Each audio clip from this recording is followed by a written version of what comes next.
مجھے بڑی خوشی ہے کہ آج میں نے مدعو کیا ہے حسن الیاس صاحب کو، جو کسی تعارف کے محتاج نہیں، خود بھی ایک اب عالم دین ہے اور غامدی صاحب کے اسٹوڈنٹ بھی ہیں، ان کے اسکول آف تھاٹ کو آگے لے کے چل رہے ہیں۔ اور مجھے خوشی اس بات کی ہے کہ اب ایک ایسا وقت مجھے لگتا ہے کہ آتا چلا جا رہا ہے کہ جو علماء کرام ہیں وہ بھی اب ہم سے انگیج ہو رہے ہیں، بات بھی کرتے ہیں، کئی تو پہلے بھی کرتے تھے آف کیمرہ پیچھے سے، لیکن اب یہ اس کو نارملائز کیا جا رہا ہے۔ میرے ایسا ایک مرتد، ایک ملحد کے ناطے میرے لیے یہ خوشی کی بات اس لیے، اور میرے جیسے جو اور لوگ ہیں پاکستان میں جو جن کو یہ شکوہ رہا کہ ہم ڈر کے رہتے ہیں، چھپ کے رہتے ہیں، ہماری ایگزسٹنس کو تسلیم نہیں کیا جاتا، اور اگر کیا جاتا تو ایک ہی ناطے سے کیا جاتا نا، تو لا دے بنا دی تو یہ جو حسن الیاس صاحب، میں بڑا مشکور ہوں آپ کا کہ آپ نے ایک طریقے کی لیجٹمیسی دی، اور بلکہ ہمارے جو کامن فرینڈ ہیں حمزہ علی عباسی، ان کا ابھی ہم ذکر کر رہے تھے، ان کو میرا ذہن میں ان کا تھینک یو کرنا آ رہا ہے، کیونکہ انہوں نے اس وقت میرے سے بات کی جب کوئی بھی بات کرنا کہ نام بھی لیتے ہوئے ڈرتا تھا، اور وہ اللہ کے بندے نے نہ ڈر آدمی نے اسے کہا نہیں ہم تو بات کریں گے بھائی، اور اس واقعے کو بھی میں 6-7 سال ہو گئے ہیں، تو وہ بھی آپ کے ہی شاگرد ہیں، آپ غامدی صاحب کے شاگرد ہیں، آپ کے اسکول آف تھاٹ سے وہ بلونگ کرتے ہیں۔ تو ابھی سوال جو آپ کا سلسلہ شروع کرتے ہیں حسن بھائی، لیکن اس سے پہلے کچھ آپ بتانا چاہیں کہ یہ آپ نے کیوں ضروری سمجھا کہ میرے جیسے بندے کو، جس کو لوگ یعنی گھبراتے ہیں فار گڈ ریزن، میں تو خود بڑا گھبراتا ہوں لوگوں کو، عام جو مین اسٹریم کے لوگ ہیں ان کو اپروچ کرتے ہوئے میرے سے ویسے پرائیویٹلی بات کرتے ہیں کہ یار کہ ان کے لیے بیچاروں کے لیے پرابلم نہ ہو جائے، تو کیوں آپ نے کیا آپ کو کس کیڑے نے آپ کو کاٹا کہ آپ نے کہا چلیں جی حارث سے بات کر لیتے ہیں؟ نہیں بھائی حارث، آپ کا شکریہ، اور میں سننے والوں کا بھی شکریہ ادا کروں گا جو اپنے علم کو بڑھانے کے لیے اس گفتگو سے محظوظ ہوں گے۔ میری تو بہت سادہ سا جی نقطہ نظر ہے، ہم سب انسان ہیں دنیا کے اندر، ہم سب سوچتے ہیں، سمجھتے ہیں، ہمیں شعور عقل دیا گیا ہے، اس کے نتیجے میں مختلف ہمارے ویژنز ہوتے ہیں، ورژنز ہوتے ہیں، وہ بن جاتے ہیں، بعض لوگوں کا مذہبی ورژن بنتا ہے، بعض کا غیر مذہبی ورژن بنتا ہے۔ تو as a knowledge of student کے اور ٹروتھ سیکر کے، دس از اپرچونٹی کہ ہم چیزوں کو شیئر کریں، اور میں تو اسی احساس کے ساتھ ہر جگہ دنیا میں جہاں بلایا جاتا ہے، جو مجھے اپنی طبیعت کے موافق چیزیں لگتی ہیں، جاتا ہوں کہ مجھے کچھ نیا سیکھنے کو ملے گا، اور میری اپنی جو انڈرسٹینڈنگ ہے اس میں اگر کوئی خرابی ہے، اس میں اگر کوئی کمی ہے، تو وہ ایکسپوز ہوگی، خود میرے سامنے ایکسپوز ہوگی، کیونکہ میں نے ریلیجن کو دنیا میں اپنی کسی، سچی بات یہ ہے کہ کوئی یعنی دنیاوی مقصد کے لیے نہیں اپنایا۔ اگر میرے لیے یہ بات واضح ہو جائے کہ ریلیجن کی حقیقت نہیں ہے، یا جو کچھ نقطہ نظر میں بیان کر رہا ہوں اس کے اندر کوئی اس کام میں غلطی ہے، سو آنیسٹلی مطلب یہ کوئی اتنا بڑا سودا نہیں ہوگا کہ ہم اس طرح کی چیزوں سے رجوع کر کے کوئی ایسا نقطہ نظر جو عقل کو، انسانی خرد کو متاثر کرتا ہو، متوجہ کرتا ہو، موجودی سوال کا جواب دیتا ہو، تو اس کو اپنا لیا جائے گا۔ تو میں کسی عالم سے گفتگو کرنا، مذہبی عالم ہو، غیر مذہبی عالم ہو، کوئی مفتی ہو، کوئی ملحد ہو، کوئی ایتھیسٹ ہو، کوئی سیکولر ہو، میرے لیے کوئی مسئلہ اس لیے نہیں ہے کہ وہ جو استدلال پیش کرے گا، اگر اس استدلال میں جان ہوگی، وقت ہوگی، تو میں سب سے پہلے آگے بڑھ کے اس کو قبول کرنے کی جگہ پر ہوں گا۔ تو مذہب جو ہے وہ ہماری ایک شعوری دریافت ہے، ہم لوگ اس نسل میں سے نہیں ہے کہ جن کو موروثیت میں مذہب ملا ہے اور اب ہم اس کا دفاع کر رہے ہیں۔ مذہب میرے نزدیک ایک سچائی ہے، کسی اور کے نزدیک نہیں ہوگی، وہ میرا نقطہ نظر جاننا چاہتا ہے، میں اس کو بیان کر دوں گا، اس پر اس کے کچھ سوالات ہیں۔ ممکن ہے کہ میں آج کے نشست میں کوئی اللہ میاں کا یہاں ترجمان بن کے نہیں بیٹھا، نہ کسی مکتبہ فکر کا نمائندہ بن کے بیٹھا ہوں، as a student of knowledge کے ہم سب بڑے کمزور ہوتے ہیں، انسان جو ہے نا ان کو کبھی بھی کوئی بھی نقطہ نظر وہ اپنا لیں، ان کو بہت بلندی کی جگہ پہ نہیں جانا چاہیے نا، وی آر ویری، ہم لوگوں کے ہاں نشو و ارتقا بھی ہوتا ہے، سوچنا سمجھنا بھی ہوتا ہے، تو ممکن ہے الحاد بھی اپنی حقیقت میں پیور فارم میں کہیں ہو، مذہب بھی ایک ہو، میں اور آپ انسان کی حیثیت سے ان کو ایکسپلور کرتے ہیں، تو میں اسی جگہ پر کھڑا رہتا ہوں، میں اس سے آگے بڑھ کے کبھی کوئی دعویٰ نہیں کرتا۔ تو آپ نے مجھے دعوت دی، میں ہر اس انسان کے ہاں جانے میں اپنی خوشی محسوس کرتا ہوں جو مجھ سے میری بات سمجھنا چاہتا ہے، اس پر اگر کوئی تنقید بھی کرنا چاہتا ہے تو میرے لیے غور و فکر کا سامان دیتا ہے، وہ میرا خیر خواہ ہے اگر وہ مجھ پہ تنقید کرتا ہے۔ میں یہ پوچھنا چاہ رہا ہوں آپ سے کہ آپ کا جو اسکول آف تھاٹ ہے، کیا اس کو ہم آرتھوڈاکس کے زمرے میں لائیں یا نہ لائیں؟ بیکاز جیسا آپ نے بتایا کہ ہمارے ہمارے ورلڈ ویو میں بھی کوئی کمی ہو سکتی ہے, آپ کے اپنے ورلڈ ویو میں کوئی کمی ہو سکتی ہے, لیکن انسان جو ہوتے ہیں وہ کسی نقطہ نظر کو اڈاپٹ کر کے معاشروں کو قائم کرتے ہیں, اور پھر ان معاشروں کے اندر وہ اصول بنا لیتے ہیں, اصول وضع کر دیتے ہیں. تو اس حساب سے اگر ہم 1400 سال پرانی ہسٹری دیکھیں اسلام کی, تو اس کے اندر جو اسپیشلی جو مرتدین ہیں ان کے اوپر, چلیں بلکہ یہیں سے سوال کا آغاز کر لیتے ہیں کہ کیا مرتد کی سزا موت ہے؟ اور جیسے آپ کو پتہ ہے حدیث کے بہت سارے آپ کو حوالے مل جائیں گے جہاں پہ بلکہ یہ متواتر حدیث ہے, ابن عباس کے حوالے سے بھی, الحسن کے حوالے سے بھی, میرا خیال سے اکرامہ کے حوالے سے بھی, کہ جس نے اپنا مذہب تبدیل کیا اس کو مار دو. ایک مجھے واقعہ یاد آ رہا, بلکہ بھی خالد بن ولید کو میں خیال ایک جگہ پہ بھیجا تھا رسول اللہ نے, انہوں نے کہا کہ خیال سے بخاری کی حدیث ہے کہ انہوں نے اسلام چھوڑ دیا, ان کی گردنیں اتار دو. تو وہ خالد بن ولید نے کچھ لوگوں کی گردنیں اتاری, کچھ کو کہا کہ یہ میرے کمپینینز کو دے دیں کہ تم ان کی گردنیں اتارو, تو کچھ نے انکار کر دیا. تو خالد بن ولید نے آگے واقعہ سنایا تو رسول اللہ نے کہا کہ اے اللہ میں اس کا ذمہ دار نہیں ہوں. اب اس کے اوپر کچھ لوگ کہتے ہیں بغاوت کا بھی ایلیمنٹ تھا, یہ اور بھی اس کے اندر نیوانسز ہیں, I'm okay with that. لیکن جو ان سے ہٹ کے, لیکن جو اس کا ایک نارم سیٹ ہو گیا, جو میں نے آپ کو بتایا کہ جب ہم معاشروں کو تشکیل کرتے ہیں تو اس کے اوپر ہم کچھ اصول بنا لیتے ہیں, اور ان اصولوں کے اوپر پھر معاشرے کو آگے لے کے چلتے ہیں. تو 1400 سال سے ایک نارم چلتا چلا آ رہا ہے کہ اگر کوئی مرتد ہے تو اس کی گردن اتار دو. اب آپ اپنا بھی موقف بتا دیں کہ کیا مرتدوں کی گردنیں اتارنی چاہیے یا نہیں آپ کی اسکول آف تھاٹ میں, اور اگر آپ کا آنسر ڈفرینٹ ہے کہ نہیں اتارنی چاہیے, تو یہ جو 1400 سال سے ہوتا چلا آ رہا ہے اس کا کیا, اور جو اس کو کیسے بدلیں گے؟ جی دیکھیے, جو ہمارا اسکول آف تھاٹ ہے, جو مولانا فراہی سے جس کا آغاز ہوتا ہے, سوچنے سمجھنے کے کچھ پرنسپلز دیے گئے ہیں کہ آپ اس طریقے سے مذہب پر غور کریں. ان میں خود ڈیولپمنٹ کا عمل ہوا ہے, 2-3 نسلیں گزری ہیں. تو غامدی صاحب کا ایک نقطہ نظر, ایک فکر سامنے آتی ہے, میں اس کو درست سمجھتا ہوں, اس کے اصول سے لے کے اطلاق تک, یعنی پرنسپل سے لے کے اپلیکیشن تک. تو میں اس مکتب فکر کے اندر کھڑا ہوا ہوں, اور مجھے اس وقت تک وہ درست لگتا ہے, تو میں اس کی باتوں کو تائیداً بیان بھی کرتا ہوں. ہماری جو مسلمانوں کی انڈرسٹینڈنگ کی روایت ہے وہ شروع سے ہی 2 دھاروں میں تقسیم ہے. ایک وہ ہیں جو کسی بھی حکم کو اطاعت کے پیراڈائم میں, اطاعت کے پیراڈائم کا مطلب یہ ہے کہ جو کچھ ان کو پیغمبر کی نسبت سے بیان کر دیا گیا اس کو سنتے, مانتے, اس پہ عمل درآمد کرتے ہیں. ایک رجحان یہ رہا ہے. دوسرا رجحان یہ رہا ہے جس کو ہم کہتے ہیں فقہ اور تدبر کا منہاج, یعنی لوگ غور و فکر کرتے تھے, کوئی بھی حکم ان کے سامنے آتا ہے اس کی اپسٹیمولوجی, اس کا اصل, اس کی ریزننگ, اس کو دریافت کرتے تھے اور اس پر اپنی ایک رائے بناتے تھے. تو یہ 2 دھارے ہیں جو پہلے دن سے امت کی جو علمی روایت ہے اس کے اندر چلے آ رہے ہیں. آپ نے پہلا سوال یہ کیا تھا کہ ہم اپنے آپ کو کہاں کھڑے ہوئے دیکھتے ہیں, تو ہم یہ جو دوسرا دھارا ہے فقہ اور تدبر کا منہاج, اس کے اندر اپنے آپ کو کھڑا ہوا دیکھتے ہیں. جو ٹولز ان کے ڈیولپ ہوئے ہم انہیں ٹولز کے ذریعے جاتے ہیں, مذہب پر غور کرتے ہیں. ہم نے کوئی نئی دنیا نہیں بنائی غور و فکر کی, اسی پر ان کا بھی اتفاق ہے کہ بھئی کوئی کلام ہے تو وہ ایک زبان میں ہوگا. زبان میں چیزوں کو سمجھنے کا طریقہ یہ ہوتا ہے کہ لفظ کو دیکھو, کنسٹرکشن کو دیکھو, جملے کی سیاق و سباق, کانٹیکسٹ کو دیکھو, پھر وہ کوئی اپلیکیشن ہے تو اصل پرنسپل کو دریافت کرو. تو قرآن اصل پرنسپل ہے, روایتیں اس کی اپلیکیشن ہے, روایتوں کو سمجھنے کا یہ طریقہ کار ہے. فقہ اور تدبر کا منہاج ان کو متعین کرتا ہے, اس کے نتیجے میں ان کی ایک رائے بنتی ہے. اس رائے سے اختلاف میں کر سکتا ہوں, بٹ جو اپسٹیمولوجی ہے, جو سوچنے سمجھنے کا زاویہ نظر ہے, وہ بالکل سیم ہے جو امت میں پیچھے اس طرز عمل کے علماء میں چلا آ رہا ہے. ہم بھی اسی کے تحت چیزوں کو دیکھتے ہیں. جب یہ مسئلہ ہمارے سامنے آتا ہے کہ بھائی یہ کہا جاتا ہے کہ رسالت محمد صلی اللہ علیہ وسلم نے فرمایا من بدل دینہ فاقتلوہ, جو دین تبدیل کرے اس کو مار دو, اس کی گردن اتار دو.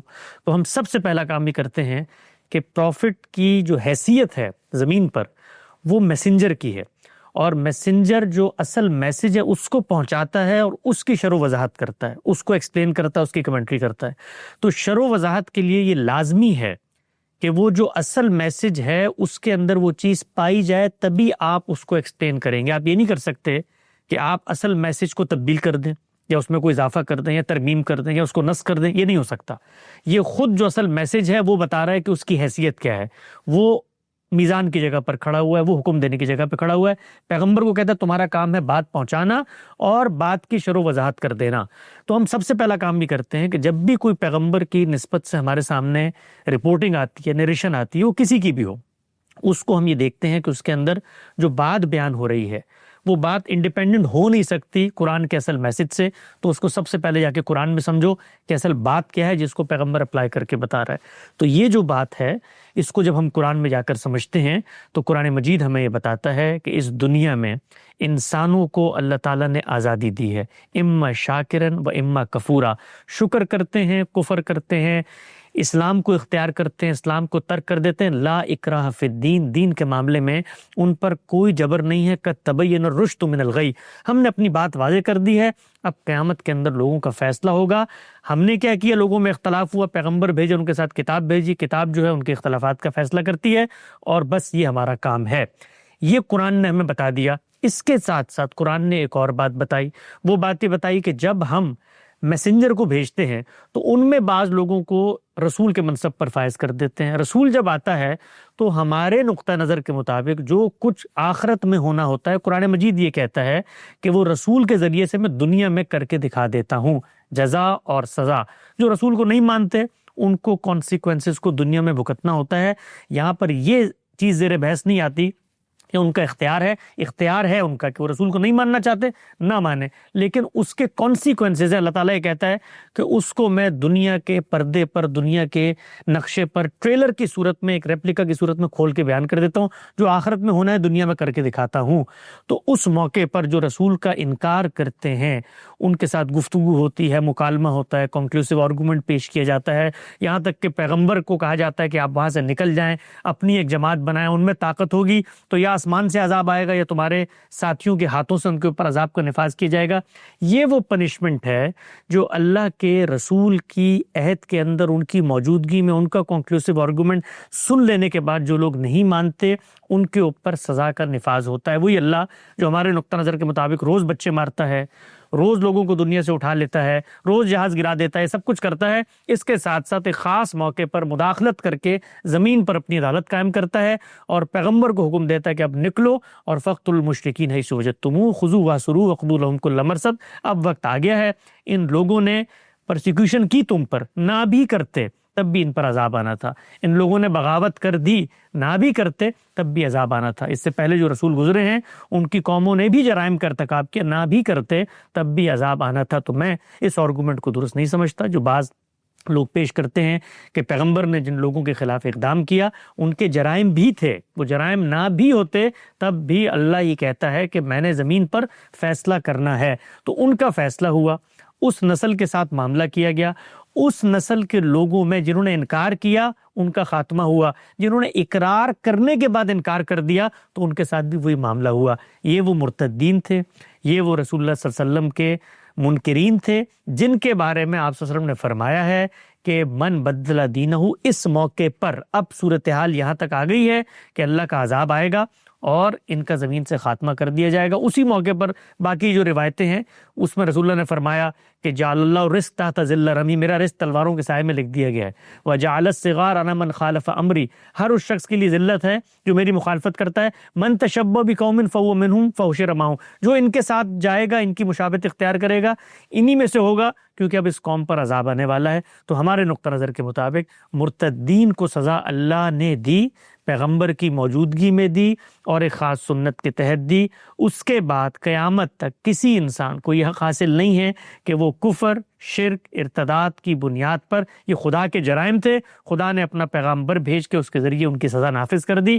کسی شخص کو روئے زمین پر یہ اختیار پیغمبر کے بعد نہیں ہے کہ وہ لوگوں کے کفر و ایمان کا فیصلہ کرے اور ان کی بنیاد پر ان پر کوئی سزا نافذ کرے. اوکے، لیکن کچھ کیسز ہمیں ایسے بھی ملتے ہیں جہاں پہ رسول اللہ کی وفات کے بعد فار ایگزامپل حضرت علی نے کچھ مرتدین کو جلا دیا، پھر ابن عباس نے کہا کہ ان کو سزا. تو کیا یہ جو تابعین کے اوپر بھی وہ لاگو ہوتا تھا، اور جو اس کے بعد جب ختم ہو جاتا ہے سلسلہ، جب سارے لوگ جو رسول اللہ کی زندگی میں حیات تھے وہ بھی گزر جاتے ہیں، تو پھر اس کے بعد آپ یہ ایرا کی بات کر رہے ہیں کہ تب سے یہ شروع ہوتا ہے کہ اس کے بعد جو مرتدین آتے ہیں ان کے اوپر یہ رول اپلائی نہیں کرتا؟ جی، صحابہ کرام کا جو معاملہ تھا وہ رسالت مآب صلی اللہ علیہ وسلم کے مشن کے ساتھی تھے. جو کچھ ذمہ داری رسول اللہ کو دی گئی تھی اس کو انہوں نے ہی پورا کرنا تھا. خود رسول کی موجودگی میں بھی انہی کے ہاتھوں سے ہوا. تو یہ بات خود پیغمبر نے بھی واضح کر دی ہے اور اللہ تعالیٰ نے بھی واضح کر دی ہے سورہ توبہ کے اندر کہ اب آگے کے جو معاملات ہیں اس کو پیغمبر نے طے کر دیا ہے. اس کی زندگی میں یہاں تک معاملہ ہوا ہے, اس کی زندگی کے بعد یہاں تک معاملہ ہوگا, اس سے آگے تم نہیں بڑھ سکتے.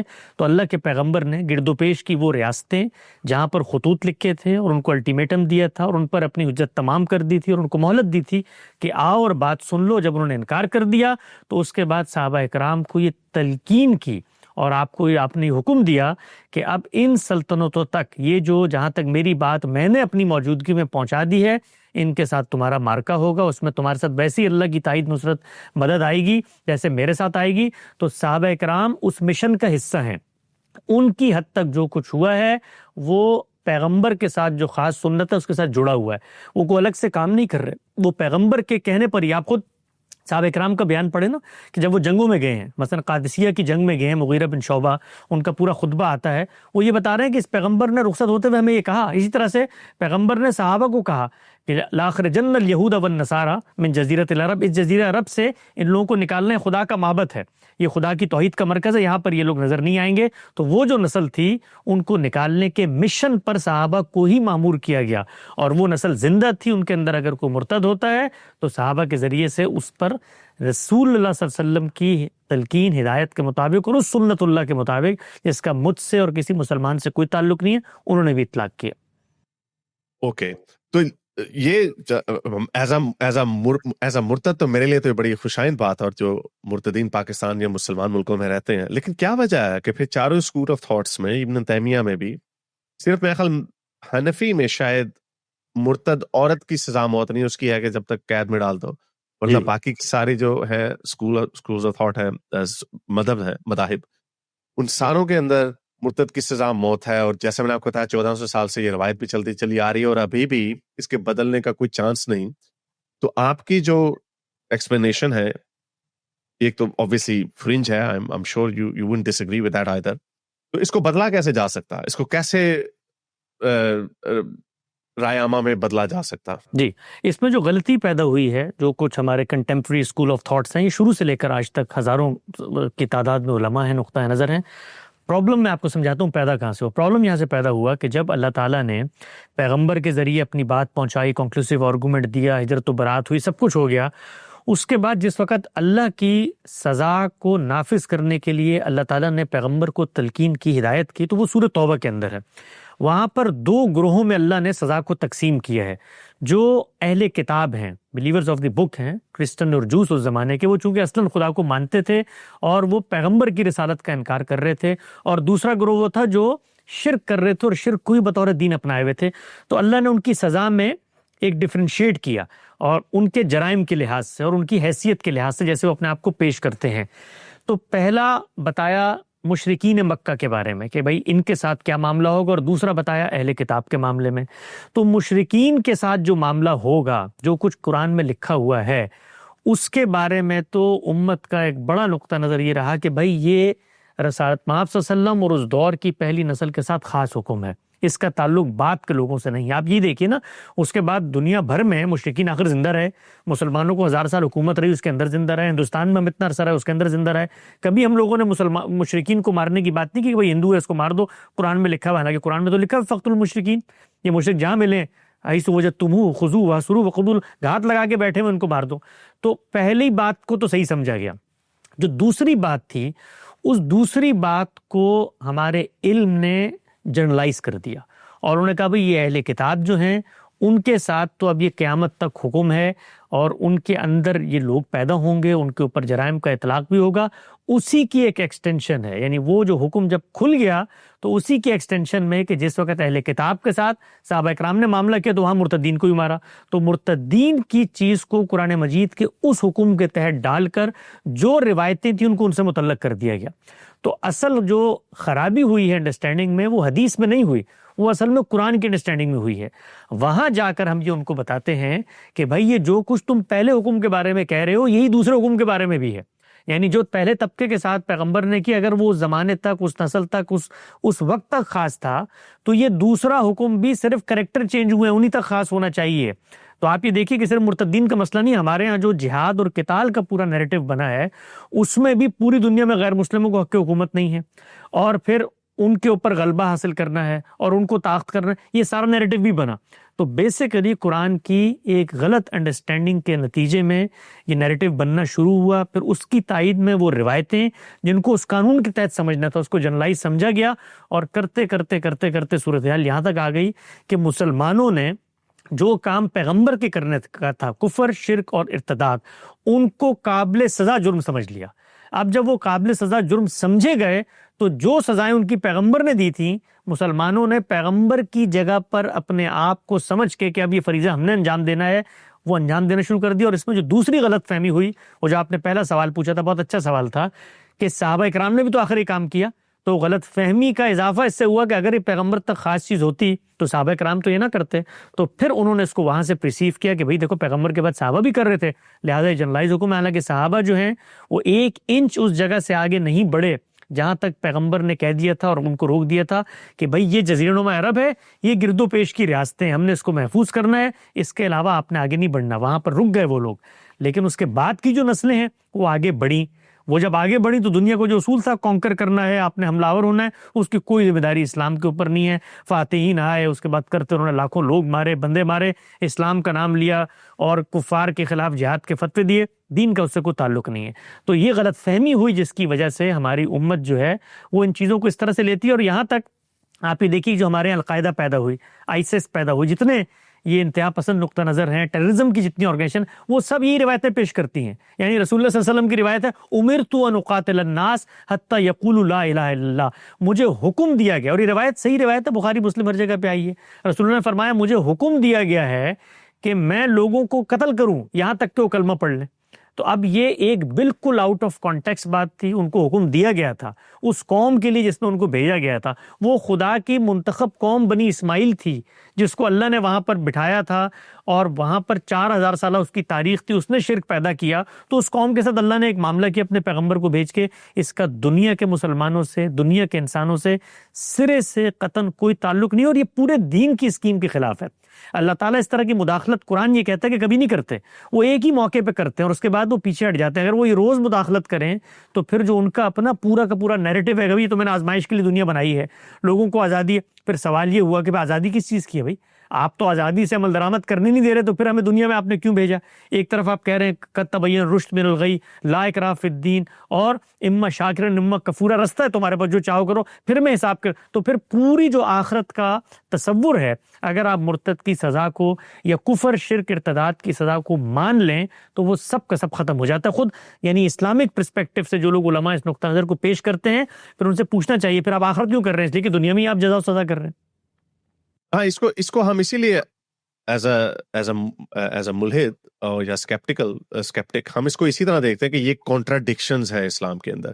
بٹ اسی لیے اس سے ایک اور جزوی سوال میرے ذہن میں پیدا ہو رہا کہ آپ نے بتایا یہ غلط فہمیاں پیدا ہوئیں، اور قرآن شریف ایک مکمل کتاب ہے، گائیڈنس کی کتاب ہے، یعنی پھر میرے ذہن میں یہ سوال آ رہا ہے کہ کیونکہ اسلام کے تو نزول کا مقصد ہی یہ تھا کہ یہودیوں اور نصارہ نے خدا کے پیغام کو بدل دیا، حالانکہ جو نیو ٹیسٹمنٹ ہے وہ اس کے اوپر ایسا کلیم نہیں ہے کہ وہ الہامی کتاب ہے، لیکن قرآن تو محفوظ ہو گیا ایک لحاظ سے، اگنورنگ دا فیکٹ کہ جو اس کی ڈفرینٹ قرات ہے، قرآن تو محفوظ ہو گیا، لیکن پھر جو اس کا معنی ہے، اصل تو معنی کی بات ہے نا، وہ تو پھر محفوظ نہ ہوا۔ کہ جو آپ کہہ رہے ہیں اتنی غلط فہمیاں ہو گئیں کہ ابھی تک 1400 سال تک ایسی اس کے اندر سے ایگزامپلز نکالی جا رہی ہیں جو آپ کی نظر میں اس کا حقیقت سے تعلق نہیں، یا اس کا مقصد وہ نہیں تھا۔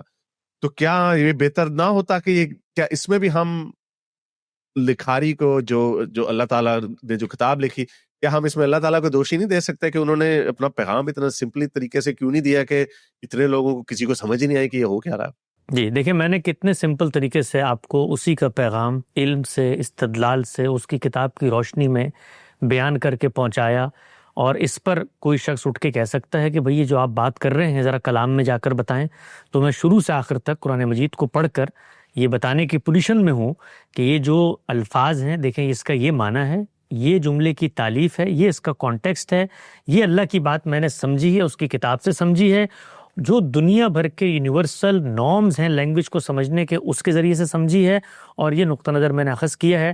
تو کوئی شخص اٹھ کر یہ بتائے کہ نہیں بھائی یہ جو بات آپ کر رہے ہیں یہ تو اس کتاب سے نکلتی نہیں ہے، یہ کوئی کہنے کی پوزیشن میں نہیں ہوگا. جو بات لوگ کہیں گے وہ یہ کہیں گے بھئی آپ سے پہلے تو لوگوں نے اس کو اس طرح سمجھا. خود دیکھیں نا مسلم جو ہماری کنٹمپریری روایت ہے، ہم لوگ جب یہ چیز پیش کرتے ہیں تو وہ ہمیں کیا کہتے ہیں کہ آپ ہی آج پہلے دن آئے ہیں، قرآن آپ ہی پر نازل ہوا ہے، آپ ہی کو اس کو مطالب سمجھ میں آئے ہیں. وہ یہ کہنے کی پوزیشن میں نہیں ہوتے آج بھی کہ نہیں علم اور عقل کی بنیاد پر تم نے اس کتاب سے جو اخذ معنی کیا ہے، جو مدعا نکالا ہے، وہ یہ کتاب بیان ہی نہیں کرتی. دیکھو اس کے یہ دلائل ہیں. دنیا میں کسی بھی کلام سے معنی اخذ کرنے کا جو عمل ہے وہ اتنا یونیورسل ہے کہ اس کو کوئی خاص جگہ پر بیٹھ کر آپ تخلیق نہیں کر سکتے. وہ دنیا بھر میں اسی طرح سے ہوتا ہے. یعنی جس طریقے سے میں غالب کا ایک شعر سمجھتا ہوں، جس طریقے سے میں شیکسپیئر کے کلام کو ڈیکوڈ کرتا ہوں، بالکل اسی طریقے سے، اسی پروسیس سے میں اللہ کی کتاب کو بھی پڑھتا ہوں. تو یہی طریقہ ہے، اسی طریقے سے ہم نے اس کو پڑھا. اب اگلا سوال یہ پیدا ہوتا ہے کہ بھائی اللہ تعالیٰ نے پھر اپنے کلام کے اندر یہ چیز کیوں نہیں پیدا کی کہ مثال کے طور پر اس سے کوئی دوسرا مفہوم ہی نہ نکل سکتا، یا کسی دوسرا معنی جو نکل سکتا اس کی نفی ہو جاتی. تو اگر اللہ تعالیٰ یہ کام کرتے تو پھر کچھ اور بھی زائد ان کو کام کرنا پڑتا. مثال کے طور پر ان کو انسان کے اندر جو یہ مادہ رکھا ہے، اختیار رکھا ہے کہ بھائی اس نے انحراف بھی کرنا ہے، اس نے علم کی چیزوں کے اندر بگاڑ بھی پیدا کرنا ہے، اس کے اندر یہ اختیار ہے کہ وہ چاہے تو شر کو اختیار کرے، اس کے اندر یہ اختیار ہے کہ وہ قلت عقل، قلت تدبر، قلت فہم سے چیزوں کو اپنی خواہش کی بنیاد پر، کبھی سہولت پسندی کی بنیاد پر، کبھی آبا کی روایت کی بنیاد پر پرسیو کرتا ہے. تو پھر خالق کو اگلا کام بھی کرنا چاہیے تھا. وہ صرف یہ نہیں ہو سکتا تھا کہ قرآن کی ایک تفسیر بھی اللہ لکھ کے دیتے، اس تفسیر میں انحراف پیدا ہو جاتے. اور بھائی اللہ تعالیٰ نے دیکھیے آپ کے پیغمبر بھیجے.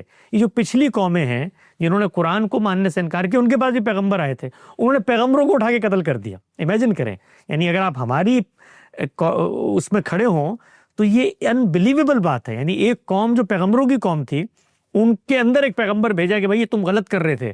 انہوں نے کہا اس کو تو چھوڑو، غلط کر رہے تھے، ٹھیک کرتے، پہلے تمہارا کام ہم کرتے ہیں. وہ پیغمبر کو اٹھا کے انہوں نے سولی پر ٹانک دیا. تو اگر اللہ تعالیٰ میری رائے کے مطابق یہ کرتے کہ جی اس پیغام سے کوئی غلط چیز پرسیو ہی نہیں کی جا سکتی، تو پھر ان کو جو انسانوں کو بنانے کا پورا میکینزم اس کو تبدیل کرنا پڑتا اور انسانوں کو پابند کرنا پڑتا کہ وہ پھر خیر کا ہی رستہ اپنائیں گے. ان کے ہاں پھر عقل کو سلب کرنا پڑتا، ان کے تدبر، غور و فکر اور انحراف کی روایت کو بند کرنا پڑتا. یعنی وہ فرشتے بن جاتے ہیں، روبوٹس بن جاتے ہیں. وہ فرشتے بن جاتے ہیں. دیکھیں فرشتوں کے انحراف، بہت اچھی بات کی آپ نے، فرشتے بن جاتے، کوئی انحراف پیدا نہیں ہوتا. وہاں پر بھی آپ دیکھیں فرشتوں میں عقل موجود تھی تو اختلاف کر دیا، لیکن جب دلیل سامنے رکھی گئی تو وہ دائیا موجود نہیں تھا انحراف کا، انہوں نے فوراً سر تسلیم خم کر دیا. حالانکہ انہوں نے وہاں پر انکار کیا کہ بھئی یہ بندے آپ بنا رہے ہیں، جا کے خون بہائیں گے، اس لیے کہ صاحب اختیار ہیں. یہی بات کی انہوں نے کہ ان کو عقل و شعور دے رہے ہو، صاحب اختیار بنا رہے ہو، تو بھئی یہ وہاں پر جا کے انکار کریں گے اور ان کے انحراف پیدا ہوگا تو خون بہائیں گے. تو انہوں نے کہا میں جانتا ہوں جو تم نہیں جانتے، ہمیشہ کچھ لوگ رہیں گے اور صالحین ہوں گے، ان میں سے ایسے ایسے لوگ ہوں گے. آدم کو نام سکھا اور فرشتوں سے کہا بھی تم نہیں جانتے تھے، میری اسکیم تو یہ تھی. تو یہ ممکن نہیں ہے. دیکھیے ہمارے لیے ممکن نہیں ہے. ہم اللہ تعالیٰ سے اس چیز کا مطالبہ کریں جو انسانی سطح پر، شعور کی سطح پر ممکن ہو. میں تو کانٹ کی کسی عبارت کے بارے میں یہ نہیں کہہ سکتا کہ جو اس نے لکھی ہو لوگ اس کو اسی طرح پہ سمجھ لیں. میں صرف یہ کہہ سکتا ہوں کہ اگر کانٹ کی عبارت سمجھنی ہے تو اس کی زبان کو جانو، اس کے عرف کو جانو، اس کی تہذیب کو جانو، اس کے پس منظر کو جانو، ان مسائل کو سمجھو، ان کریکٹرز کو سمجھو جن سے وہ گفتگو کر رہا ہے. تو ہم یہ کہتے ہیں کہ قرآن مجید اللہ کی کتاب ہے اور اللہ یہ کہتا ہے کہ دنیا صرف عمل کا امتحان نہیں ہے، علم کا بھی امتحان ہے. تو یہ تمہارے علم کا امتحان ہے کہ تم اس کو پڑھ کر ہدایت لیتے ہو. تو خود قرآن نے بتایا کہ یضل بہ کثیرا ویہدی بہ کثیرا، اس کے ذریعے سے ہم لوگوں کو گمراہ کر دیتے ہیں. لوگ اس کو پڑھتے ہیں اور پڑھ کے گمراہ ہو جاتے ہیں. کیوں؟ کیونکہ وہ اس کو اپنے پس منظر سے پڑھ رہے ہوتے ہیں، اپنی آراء سے پڑھ رہے ہوتے ہیں. تو یہ وجہ ہے. میرے خیال سے یہ ناممکنات میں سے تھا. اگر یہ مطالبہ ہم کریں، یہ آپ کہہ سکتے ہیں کہ بھئی مثال کے طور پہ اللہ تعالیٰ کو یہ بات وضاحت سے بیان کرنی چاہیے تھی. تو آپ یقین جانیں میں ایک انڈیپینڈنٹ اسٹوڈنٹ آف نالج کی حیثیت سے جب میں نے یہ مولانا فراہی اور غامدی صاحب کا نقطہ نظر، کیونکہ میرا اپنا پس منظر ٹریڈیشنل ہے، میں بہت آرتھوڈاکس، بہت ہی ہارڈ لائنر بیک گراؤنڈ سے آیا ہوا تھا اور میں سب انہی چیزوں کو مانتا تھا. جب میں نے ان کے زاویے سے قرآن مجید کو ان یونیورسل پرنسپلز کی بنیاد پہ پڑھنا شروع کیا تو کوئی ایک آیت نہیں تھی جو میرا ہاتھ پکڑ کے مجھے یہ نہ بتائے کہ نہیں بھائی یہ بات تم سے نہیں کہی جا رہی، یہ پیغمبر سے کہی جا رہی ہے۔ وَلِكُلِّ أُمَّةٍ رسول، ہر ملت کا ایک رسول ہوتا ہے، وہ آتا ہے تو اس کے ذریعے ہم فیصلہ کرتے ہیں، اور يُعَذِّبُهُمُ اللَّهُ بِأَيْدِيكُمْ، اس کے ہاتھوں سے ہم عذاب دیتے ہیں، اور وَمَا كُنَّا مُعَذِّبِينَ حَتَّى نَبْعَثَ رَسُولًا، ہم اس وقت تک عذاب نہیں دیتے جب تک پیغمبر نہ آ جائیں، اور یہ ہمارا عذاب ہے۔ تو قرآن مجید تو پکار کر یہ بات بیان کر رہا ہے انسانوں کو جس طرح دنیا میں ارتداد اختیار کرنے کا خدا نے اختیار دے دیا ہے، اسی طرح سے قرآن کے اندر انحراف پیدا کرنے کا بھی اختیار دے دیا۔ لیکن حسن بھائی ایک پرابلم اس کے اندر یہ آتی ہے نا کہ ابھی آپ نے کانٹ کا حوالہ دیا، لیکن ایسا تو نہیں نا کہ کانٹ کی عبارت کو پڑھ کے 99% لوگ جو اس کو پڑھتے ہیں وہ اس کا کوئی اور مطلب نکالیں۔ اب جیسے آپ نے جو ایک ویو پوائنٹ دیا، میں نے آپ کو بتایا سارے مذاہب میں جو پانچواں بھی اگر آپ نے ڈالنا ہے امام تیمیہ کو، اور جتنے بھی ایون انجینئر صاحب بھی کہتے ہیں ہاں مرتد کی سزا موت ہی ہے، تو یہ کیسی رائٹنگ ہے کہ ان کی وضاحت یعنی کسی کو بھی سمجھ نہیں آ رہی۔ اب جیسے آپ نے کہا نا کہ آئنسٹائن جو اس کو پڑھے نہیں، بلکہ سائنٹیفک نالج ایک ایسی چیز ہے جس کو ویسے ہی سمجھا جاتا ہے جیسے وہ بتایا جاتا ہے، یعنی کوئی بھی چیز روشنی کی رفتار سے آگے نہیں جا سکتی، اس کی سمجھنے میں پرابلم نہیں ہے۔ ہاں وہ یہ بات ہے کوئی اور چیز ڈسکور ہو جائے وہ اور بات ہے، لیکن چلے ہم فلسفے میں تھوڑا بلیک اینڈ وائٹ کم ہوتا، تو اس میں جو آپ بتا رہے ہیں صرف ایک اسکول آف تھاٹ اس کو ایک طریقے سے انٹرپریٹ کر رہا ہے، obviously in your world view کہ آپ کی انٹرپریٹیشن صحیح ہے، کیونکہ باقی اتنی بڑی تعداد ہے، تو یہ تو پھر ہم لکھاری کو تھوڑا سا دوش نہیں دیں گے کہ یہ کوئی مائنر ڈفرنس نہیں ہے 50-50، کچھ اس کو ایسے سمجھے، کچھ تو پوری ایک 99% لوگ ایسے سمجھ رہے ہیں۔ چلیں اس کو ایک اور زاویے سے میں آپ تک اپنی بات کمیونیکیٹ کرتا ہوں۔ یہ جو 99% لوگ ہیں، ان کے ہاں دین کو انڈرسٹینڈ کرنے کا جو میتھڈالوجی ڈیولپ ہوئی ہے اس کو اگر آپ ڈیفرینشیٹ کریں تو ہمارے ہاں 4 ہی میتھڈالوجیز ہیں کل ملا کے 1400 سال میں۔ ایک سلفی میتھڈالوجی ہے، ایک صوفی میتھڈالوجی ہے، ایک فقہی میتھڈالوجی ہے، اور چوتھی یہ فراہی میتھڈالوجی ہے۔ ان میتھڈالوجیز کے اندر جو دین کو اخذ کرنا، دین کے مقدمات کو سمجھنا، اس میں فیصلہ کن حیثیت کسی چیز کو دینا، اس کو دیکھیں کیا ہے۔ سلفی میتھڈالوجی کے اندر جو اصل کی حیثیت رکھتی ہے وہ روایت رکھتی ہے۔ رسول اللہ صلی اللہ علیہ وسلم کا کوئی ارشاد ہوگا، صحابی کا کوئی اثر ہوگا، کوئی واقعہ ہوگا، گویا ان کے ہاں فیصلہ کن حیثیت ہسٹری کی ہے۔ جو دوسری میتھڈالوجی وہ فقہی میتھڈالوجی ہے، ان کے ہاں فیصلہ کن حیثیت اجماع کی ہے، یعنی جو کنسنسس اس دور کے لوگوں کا ہو گیا جب یہ فقہی میتھڈالوجی ڈیولپ ہو رہی تھی، ان کے ہاں اس کو وہ یوں بیان کرتے ہیں کہ اگر قرآن میں سورج سے زیادہ روشن دلیل بھی ہمارے سامنے آ جائے اور مقابل میں اجماع کھڑا ہو امت کا تو ہم اجماع کے پیچھے جائیں گے۔ اس طریقے سے فقہی میتھڈالوجی معنی کو اخذ کرتی ہے، مدعا کو لیتی ہے، اور ان کا پورا ایک ورلڈ ویو بنتا ہے دین کے حوالے سے۔ تیسرے ہیں سلفی، صوفی حضرات۔ جو صوفی حضرات ہیں ان کے ہاں جو حقیقت ہے ان کے پورے کے پورے منہاج یا نظام فکر میں وہ ان کا اپنا مشاہدہ اور سیر باطن ہے۔ وہ یہ کہتے ہیں کہ بھئی ہم ان چلوں مراقبوں سے گزر کر اور ان چیزوں کے کو اختیار کر کے فنا فی الشیخ ہو کے، پھر فنا فی الرسول ہو کے، پھر فنا فی اللہ ہو کے، پھر یہ نقشبندیہ، سروردیہ، قادریہ، چشتیہ کسی ایک کو اختیار کریں گے، وہ بزرگ ہمارا ہاتھ پکڑے گا، نفسی علوم میں ہمیں مہارت دے گا، کشف الہام ہوتا رہے گا، یہاں تک کہ آخر میں براہ راست ہمارا اللہ تعالیٰ سے کنیکشن ہو جائے گا۔ وہ جو بات ہمارے دل میں ڈال دے گا وہی حرف آخر ہے، وہی قول فیصل ہے، اس نے دنیا کا نظام بھی ہمارے ہاتھ میں دے دیا۔ تو یہ تیسرا منہاج ہے۔ جی تو ویسے ان کی نظر میں، صوفیوں کی نظر میں پھر کیا ارتداد یا مرتد کی سزا ہے؟ صوفیہ جو ہیں وہ دین کے ان معاملات میں جن میں مثال کے طور پر احکامات کی چیزیں طے ہو چکی ہیں ان میں جاتے ہی نہیں۔ وہ کہتے ہیں یہ تم لوگوں کا کام ہے، جاؤ جو کرنا ہے کرو، اس کے اوپر وہ بہت زیادہ گفتگو نہیں کرتے۔ ان کے سامنے کسی مرتد کو پیش بھی کر دیں تو وہ اس کو دعوت ہی دیں گے۔ ان کے منہاج کے اندر احکامات پر براہ راست غور و فکر نہیں ہے، وہ جو دین کا بنیادی اسٹرکچر ہے وہ اس پہ غور کرتے ہیں۔ تو تیسرا نقطہ نظر یہ ہے۔ اب میں آپ سے طالبانہ طور پہ پوچھتا ہوں کہ میں لکھاری کو تو تب دوش دوں نا کہ جب یہ تینوں نقطہ ہے نظر جو 1300-1400 سال میں وجود پذیر ہوئے، انہوں نے لکھاری کی کتاب سے کسی چیز کو اخذ کر کے غلطی پر کھڑے ہو گئے ہوں۔ یعنی لکھاری کی کتاب کو تو اہمیت نہیں دی امت نے۔ اسی لیے تو ہم یہ کہتے ہیں کہ اگر آپ دین کے بارے میں کوئی بات کرنا چاہتے ہیں تو لکھاری کے پاس جاؤ بھائی، اس کی کتاب کھولو، اس کو پڑھو، اس کے الفاظ کا معنی کرو، اور وہ کوئی متفرق اقوال ذریعہ نہیں ہے، وہ اپنا ایک کانٹیکسٹ رکھتے ہیں، وہ ایک مربوط کتاب ہے، اس کے اندر صورتیں ہیں، وہ صورتیں جوڑا جوڑا کر کے آئی ہیں، اس کے پیئرز بنے ہوئے ہیں، گروپس کی صورت میں ہیں، ہر جگہ پر ایک بات ہو رہی ہے، اس کا کانٹیکسٹ خود اندر موجود ہے. تو ایک نقطہ نظر کہاں سے اخذ کر رہا ہے؟ روایت سے، دوسرا اجماع سے، تیسرا اپنے سیر باطن سے. تو لکھاری کو تو میں تب دوش دوں جب اس کی کتاب مجھے بھی کنفیوز کرے.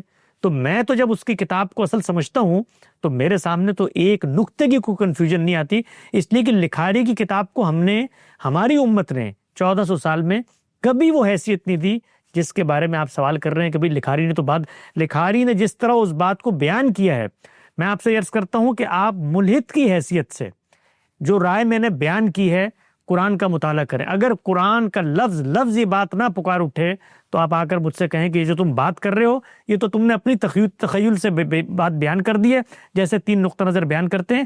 لکھاری کی بات اتنی واضح ہے، اتنی محکم ہے کہ کسی جگہ سے اس کتاب کو آپ کھولیں، لکھاری اپنے مقدمے میں کنسسٹنٹ ہے کہ میں رسولوں کے ساتھ یہ کرتا ہوں. وہ شروع سے لے کر آ رہا ہے کہانی، ہر جگہ بتائے گا کہ بھائی اکفارکم خیر من اولئکم، اے محمد یہ تمہارے انکار کرنے والے پچھلے والوں سے بہتر ہیں. ام لکم براءۃ فی الزبر، یہ ان کے لیے کوئی امیونٹی کے سندیسے لکھ دیے، ہم تو ایک ہی کام کرتے ہیں، یہ ہم نے عاد کے ساتھ کیا، سمود کے ساتھ کیا، صالح کے ساتھ کیا، شعیب کے ساتھ کیا، نوح کے ساتھ کیا، تم سے پہلے ابراہیم کے ساتھ کیا، پھر ان لوگوں کے ساتھ کیا، مسیح کے ساتھ کیا، تمہارے لوگوں کے ساتھ بھی یہی ہوگا.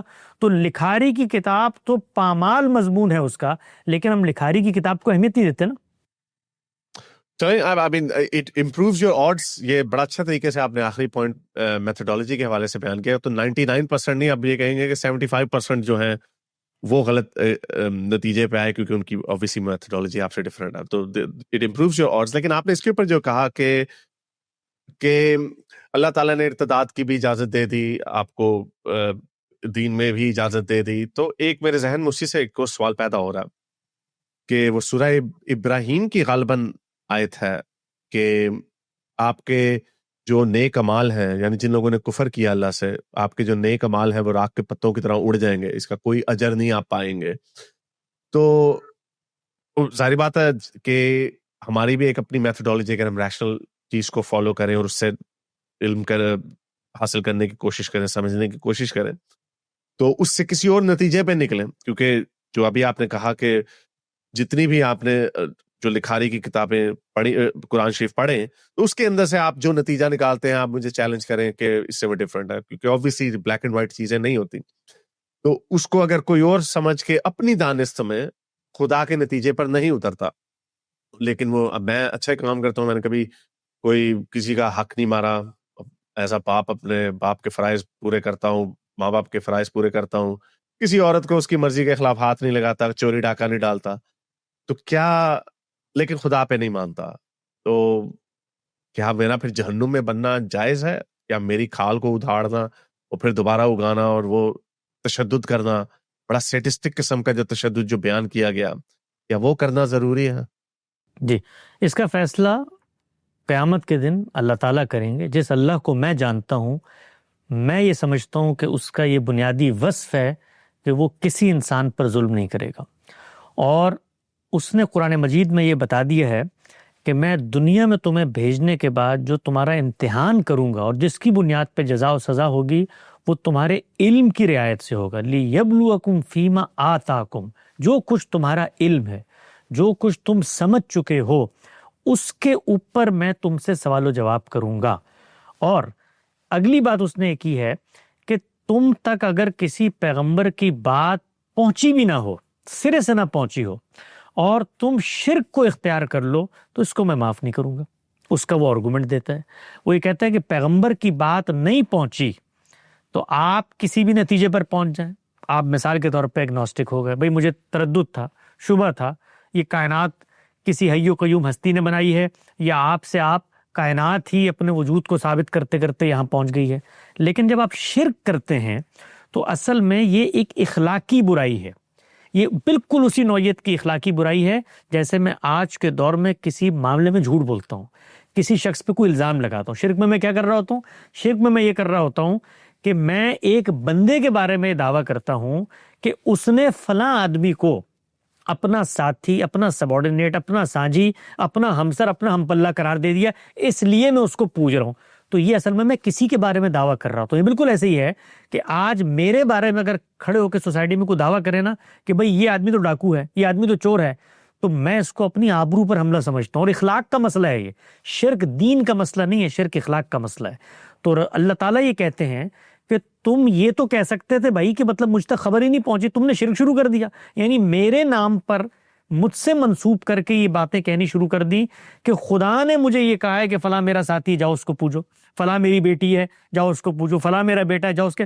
تو یہ تو میں معاف نہیں کروں گا، اس لیے کہ نالج نہ بھی ہوتی تو تمہیں اللہ نے اتنا عقل شعور دیا ہے. جس طرح تم اپنے بارے میں حساس ہو، کیا تم خود کبھی کہو گے بازار میں نکل کے آؤ میرے ساتھ چوری کرو، آؤ مجھے لوٹو، آؤ میرے ساتھ جناب کبھی نہیں کہو گے. کیوں نہیں کہو گے؟ اس لیے کہ شعور تمہارے اندر ہے. تو جو شعور تمہارے اندر تمہارے بارے میں تھا وہ میرے بارے میں کبھی پیدا نہیں ہوا. تو مشرکین سے تو وہ یہ مکالمہ کرتا ہے کہ قیامت میں آؤ گے، گفتگو کروں گا، پوچھوں گا، کوئی عذر ہے تو سنوں گا، لیکن اگر کوئی عذر نہیں ہوا تو اس اخلاقی جرم کو جو تم نے دنیا میں میرے بارے میں جھوٹ بولا ہے، جس طرح تمہیں تردد ہوتا تمہارے بارے میں جھوٹ کے، میں سوال کروں گا، یہ میرا حق ہے. اس کے بعد اللہ تعالیٰ نے اپنی کتاب میں یہ بات واضح کر دی ہے کہ میں قیامت کے دن لوگوں سے ان کے علم کے متعلق سوال کروں گا. میں جس خدا کو مانتا ہوں، اور یہ میں پوری دیانتداری سے آپ سے عرض کر رہا ہوں، میں یہ سمجھتا ہوں کہ قیامت کے دن اگر ان کے سامنے کوئی ملحد پیش ہوگا اور اللہ تعالیٰ اس سے سوال و جواب کریں گے، تو جو کچھ خدا کا دین لوگوں نے سمجھ کر دنیا تک پہنچایا ہے، اس کے نتیجے میں لوگ اسلام پر کھڑے ہوئے، یہ بہت غنیمت کی بات ہے. یعنی قیامت کے دن یہ عذر اگر کوئی شخص پیش کرتا ہے کہ یا اللہ میں تو سوسائٹی میں کھڑا ہوا تھا، مجھے ایک مولوی صاحب نے آ کے بتایا کہ اس کی گردن اتار دو، دوسرا کہتا تھا من سب نبی فقتلوہ، تیسرا کہتا تھا کہ مثال کے طور پہ عورتیں گھر سے نکل کے تعلیم حاصل نہیں کر سکتی تھی، چوتھا کہتا تھا کہ اس کی جی بڑی خطرناک بات کر رہے ہیں آپ حسن بھائی. جو کر رہے ہیں وہ کر رہے ہیں بھائی. اللہ کی کتاب سے بات سمجھی ہے اور اسی کو میں درست سمجھتا ہوں. جو دین پیش کیا جاتا ہے اور اس دین پر جب میں چیلنج کرتا تھا، یار یہ تمہارا پیغمبر ہے، یہ تم اپنے پیغمبر کے بارے میں ہمیں یہ باتیں بتاتے ہو، 6 سال 9 سال کی بچی سے شادی کر لی، یہ کر دیا، وہ کر دیا، ادھر نکلا اس کو مارا، یہ تصویریں تم پیش کرتے ہو. تو اللہ تعالیٰ اس کے بعد آپ مجھے بتائیے، یہ جو آپ کا دین مجھ تک پہنچا تھا، کیا میں اس کو کسی کائنات سے ماورائی حقیقت کا دین بیان کر سکتا ہوں؟ یعنی جس طریقے سے ہمارا مذہب دنیا تک پہنچایا گیا ہے، اس کی جو مس انڈرسٹینڈنگز ہیں، اس کو دین کا نام دے کر، اور جب اس پر اعتراض کیا جاتا ہے تو ہم لوگوں کو مارنے دوڑ دیتے ہیں. یعنی ان لوگوں کی چمڑیاں ادھیڑ دیتے ہیں، ان پر گستاخی کے فتوے لگاتے ہیں، ان کی جان مال آبرو کے در پہ ہو جاتے ہیں.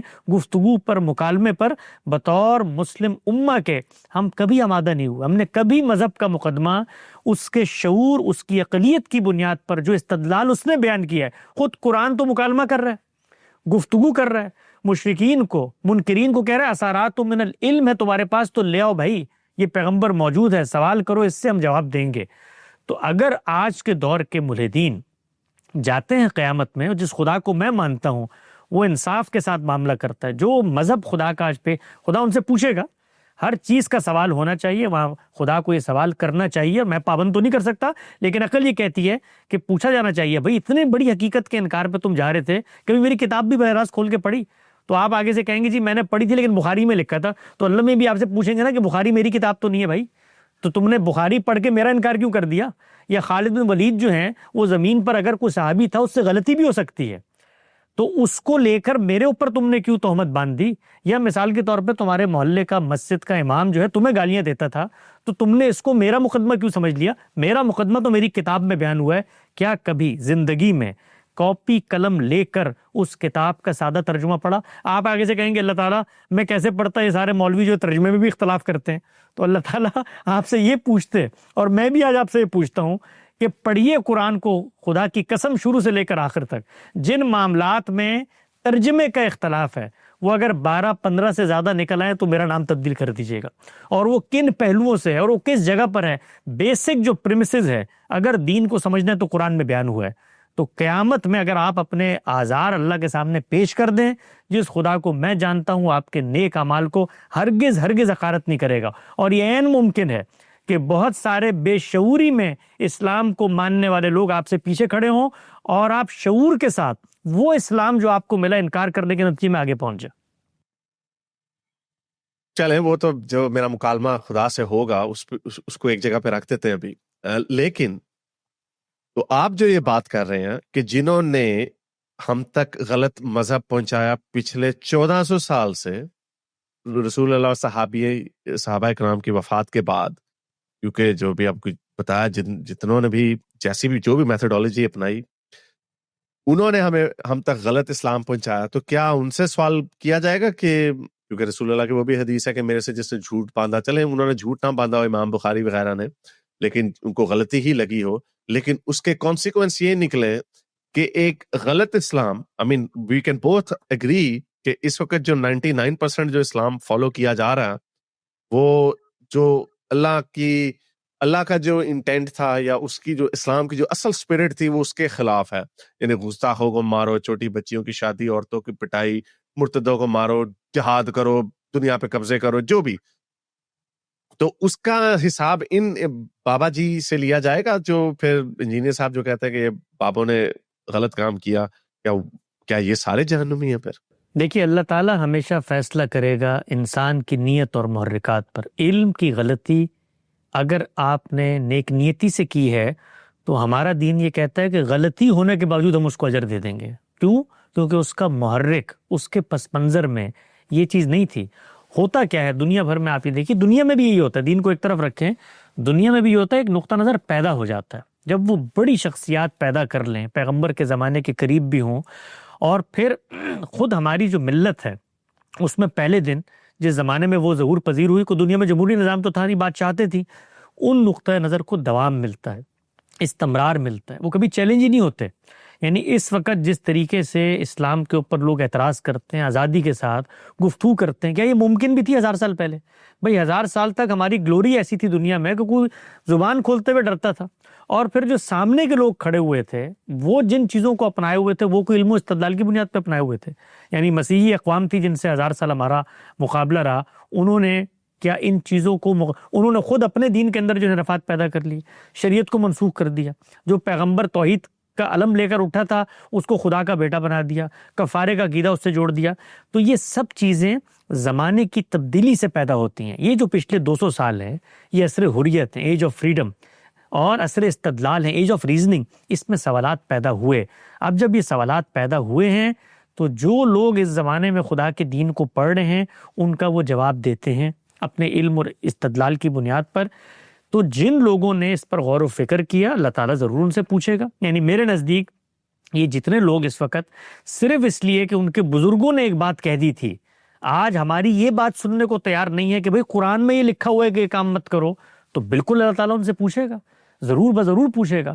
اور قیامت میں تو اللہ تعالیٰ نے بتایا یہود کی مثال دے کر، کیونکہ یہ جو کچھ ہو رہا ہے آج یہ ہم سے پہلے اللہ تعالیٰ نے مسلمانوں کو دیتے ہوئے متنبع کیا. یہ جب بھی میں کتاب دیتا ہوں یہ ہوتا ہے اگلی قوموں کے ساتھ کہ اس کے اندر ایک پروہت پیدا ہوتے ہیں، ان کے فریسی پیدا ہوتے ہیں، وہ اپنا حلال و حرام کا سسٹم بناتے ہیں. تو اللہ نے تو اس قوم کو جو پیچھے گزری ہے وہ اسی کی منتخب قوم تھی بنی اسرائیل، ان کو معزول اس کی بنیاد پر کیا اور مسلمانوں کو یہ بتایا. میں نے قرآن مجید کو پڑھ کے کوئی 15 کے قریب یہود اور نصارہ جو پیغمبر سے پہلے کی اقوام تھیں ان کے جرائم متعین کیے ہیں، اور ان جرائم کو میں نے لکھا. آپ ان میں سے یہود اور نصارہ کو ہٹائیں اور آج کے دور کے مسلمان لگا لیں، سب کے سب جرائم ان میں پائے جاتے ہیں. اور اللہ تعالیٰ جس وقت کتاب ان کو دے رہا بتا رہا ہے کہ تم ایسے ہو جاؤ گے. پچھلے ہو گئے تھے ایسے، جن کو میں کتاب دیتا ہوں وہ الزام میں مبتلا ہو جاتے ہیں کہ دنیا میں تو اب وہ خدائی فوجدار ہیں، وہ لوگوں کے کفر و شرک کا فیصلہ کریں گے، وہ حلال و حرام کہیں گے، اللہ کے چھوڑے کو اپنے کو حرام حلال کر دیں گے. تو اللہ نے بتایا وہ دین میں افتراء پیدا کریں گے، وہ بدعتیں پیدا کریں گے، وہ شرک پیدا کریں گے، انحراف پیدا کریں گے. یہ سب کچھ تم بھی کرو گے، اس سے باز رہنا. تو یہ سب کچھ ہوتا ہے، بالکل اسی طریقے سے حساب و کتاب ہوگا. علم کی بنیاد پر، اخلاص کی بنیاد پر لوگوں سے سوال و جواب بھی ہوگا. جہاں قلت علم، قلت تدبر ہوگا وہاں لوگوں کو رعایت ملے گی. جہاں پر قبول حق کی رکاوٹوں میں انہوں نے بزرگوں کی باتیں اپنائی ہوں گی، استکبار اپنایا ہوگا، وہاں پر جزا و سزا بھی ملے گی. ابھی آپ نے ایک ذکر کیا ایک چیز کا، اگر آپ اجازت دیں تو میں اس پہ کمنٹ کرنا چاہتا ہوں عورتوں کو مارنے کے حوالے سے. آپ دیکھیے کہ ہمارے ہاں اجازت ہے تو میں بات کر سکتا ہوں؟ جی جی ضرور ضرور.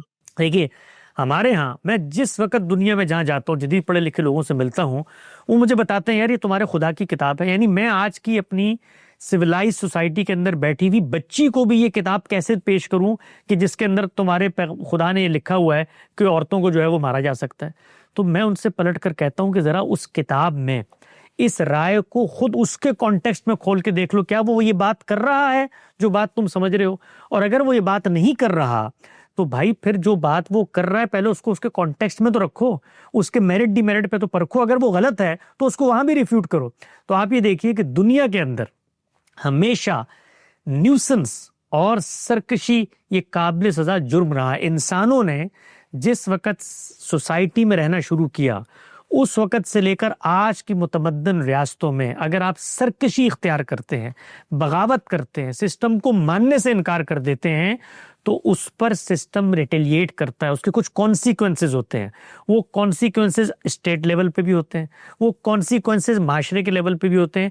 خود انسانوں نے جو ورلڈ آرڈر بنایا اس میں مرد باہر جاتا تھا، کما کے لاتا تھا، خاندان کا سربراہ بنتا تھا، عورت شادی کر کے آتی تھی، اس کو طلاق دے کے کبھی چھوڑ دیتا تھا، کبھی رکھ لیتا تھا، تو وہ بریڈ ونر تھا، وہ خاندان کا سربراہ تھا۔ اللہ نے اس صورتحال کو جو زمین پہ پہلے سے موجود تھی اس کو سامنے رکھ کر یہ بتایا کہ یہ جو ادارہ تم نے بنایا ہے یہ خاندان کا ادارہ اتنا ناگزیر ہے کیونکہ کل بچہ پیدا ہو جانا ہے، اور بچہ پیدا ہوگا تو اس کی پرورش ہوگی، نگرانی ہوگی، پرداخت ہوگی، اٹھا کے پھینک تو نہیں سکتے۔ اور خدا یہ کہتا ہے کہ میری جو پوری اسکیم ہے کہ بھئی دنیا میں بندے پیدا کرنے ہیں، پھر امتحان کرنا ہے، وہ سب خراب ہو جائے گی، کیونکہ بچے تو پل کے بڑے نہیں ہو سکتے، شعور کی عمر کو پہنچ نہیں سکتے۔ تو اس خاندان کے ادارے کی حفاظت کرو، یہ تمہاری پاکیزگی کے لیے بھی ضروری ہے۔ اس میں اگر کوئی عورت سرکشی پر اتر آتی ہے تو یہ اس کے کچھ کانسیکوینسز ہیں، وہ خاندان کو اگر توڑ، سرکشی اس کا مطلب نہیں ہے نمک مرچ کم ہو گئی، یہ شوہر کی بات نہیں مانی، شوہر کو شوہر ماننے سے انکار کر دیتی ہے، تو یہ بھی ایک جرم ہے۔ اس جرم کی سزا دین نے تجویز نہیں کی کہ مرد دیں گے، مرد ہمیشہ سے دیتے چلے آئے ہیں، آج بھی دے رہے ہوتے ہیں۔ ان جدید ریاستوں میں آپ اٹھا کر دیکھ لیں، عورتیں بھی دے رہی ہوتی ہیں، مرد بھی دے رہے ہوتے ہیں۔ یہ انسانوں کا بنایا ہوا ایک نارم تھا۔ قرآن نے اس موقع پر کہ جب خاندان ٹوٹ رہا ہے اپیل کی کہ بھائی اس خاندان کو بچا لو، اور یہ جو کچھ تم کرتے ہو سرکشی کو روکنے کے لیے اس کے اندر ایک ترتیب بتا دی کہ یہ مت کرو کہ اٹھ کے مارنا دھڑنا شروع کر دو، سب سے پہلے تم اس کو تلقین کرو، نصیحت کرو کہ اس خاندان کو نہ توڑو، یہ بچے برباد ہو جائیں گے، اگر تم سرکشی پہ اتری بھی ہو تو اس سے یہ نقصان پہنچے گا۔ اگلی بات بتائی کہ اس سے بستر الگ کر لو تاکہ کوئی نفسیاتی طور پہ اس کو احساس ہو۔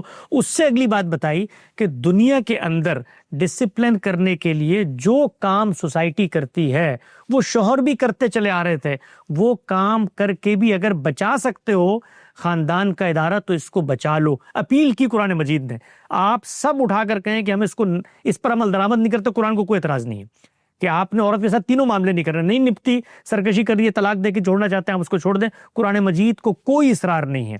اس نے صرف جو کچھ سوسائٹی میں موجود تھا اس کو متوجہ کرتے ہوئے اپیل کی کہ بھئی یہ کام بھی کر سکتے ہو تو اس کی تادیب کر کے، اس کو فزیکلی اگر ڈسپلن کر کے روک سکتے ہو تو گھر کو روک لو۔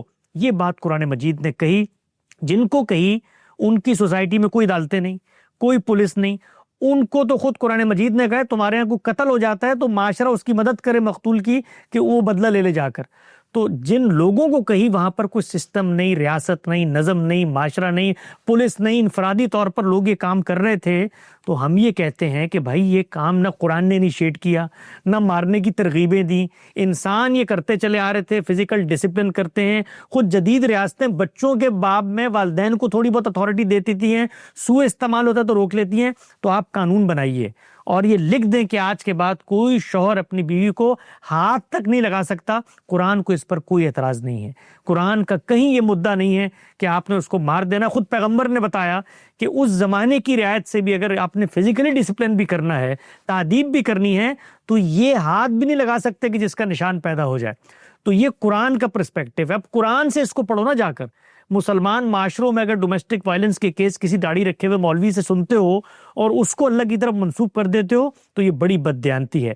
قرآن مجید کا نیریٹو خاص کانٹیکسٹ میں، خاص زمانے میں، جس زمانے میں لوگوں کو یہ اختیار سوسائٹی قتل کے معاملات میں دے رہی ہوتی تھی، وہاں پر یہ اختیار ان کے پاس موجود تھا، اس کو استعمال کرنے کی اپیل کی کہ خاندان بچ جائے۔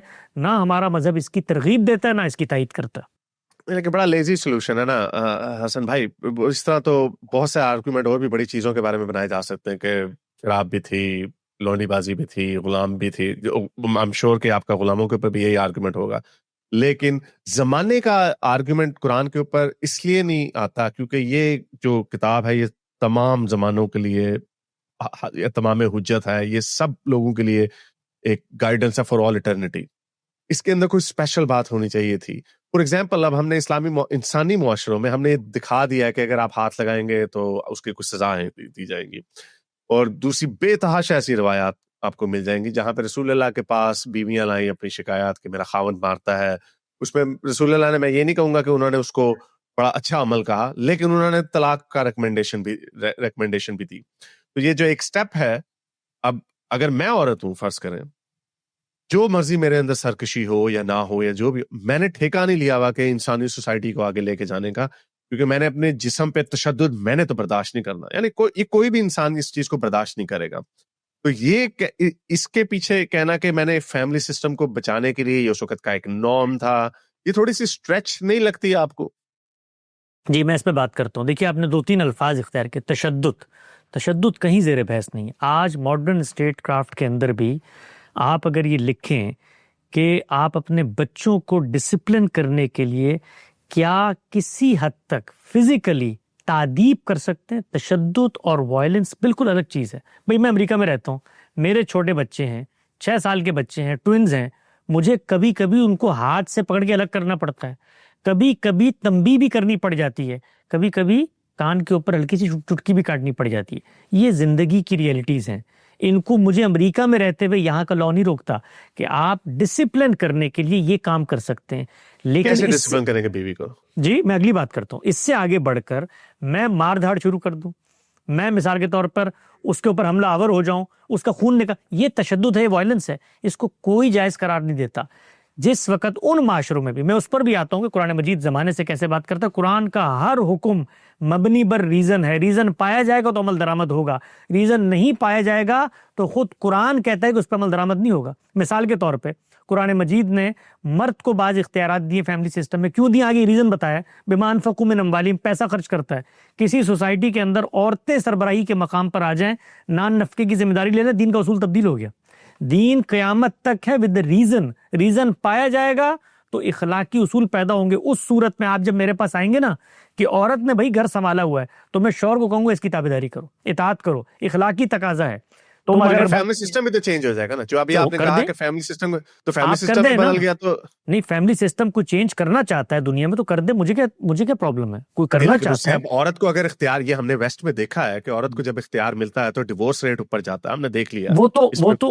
وہ تو کانسیکوینسز ہیں. وہ جب فطرت کے خلاف آپ جو بھی کام کریں گے الگ موضوع ہے، اس پر میں آ جاتا ہوں. لیکن ہم اصولی بات پہلے پوری کر لیں. آپ نے کہا تھا کہ اس میں یہ جو آرگومنٹ ہے کہ بھی عورت کو مثال کے طور پر آپ نے، میری بیوی گھر چھوڑ کر اگر جا رہی ہے، مجھے لگ رہا ہے لوگوں کے اندر لو مومنٹس آتے ہیں، لوگوں کے اندر ریئیکشنری مومنٹس آتے ہیں. بسا اوقات مجھے کسی موقع پر اگر ہاتھ پکڑ کے اس کو روکنا ہے اور میں روک کر اس کو زبردستی صوفے میں بٹھا لیتا ہوں، اس کو آپ وائلنس نہیں کہتے یار، اس کو آپ تشدد نہیں کہتے. یہ وہ چیز ہے جو وہاں زیر بحث ہے. فَضْرِبُوهُنَّ کا مطلب یہ نہیں ہے کہ اس کو مارنا شروع کر دو. ہر چیز اپنے کانٹیکسٹ میں زیر بحث آتی ہے. اس کو خود پیغمبر نے واضح کیا کہ یہ اس پس منظر میں نہیں. اور میں تو اگلی بات آپ سے کرتا ہوں نا، عورت اگر یہ کہتی ہے جو آپ نے بات کی کہ میں نے ٹھیکہ لیا ہوا، بھائی میں نہیں رہتی اس کے ساتھ، تو آپ کو ہم یہ کہتے ہیں کہ بھائی لا بنائیے آپ نا. یہ تو جس زمانے میں قرآن بات کر رہا ہے، قرآن نے تو ریزننگ کی بنیاد پہ بات کرنی ہے. آج بھی لا بنتا ہے.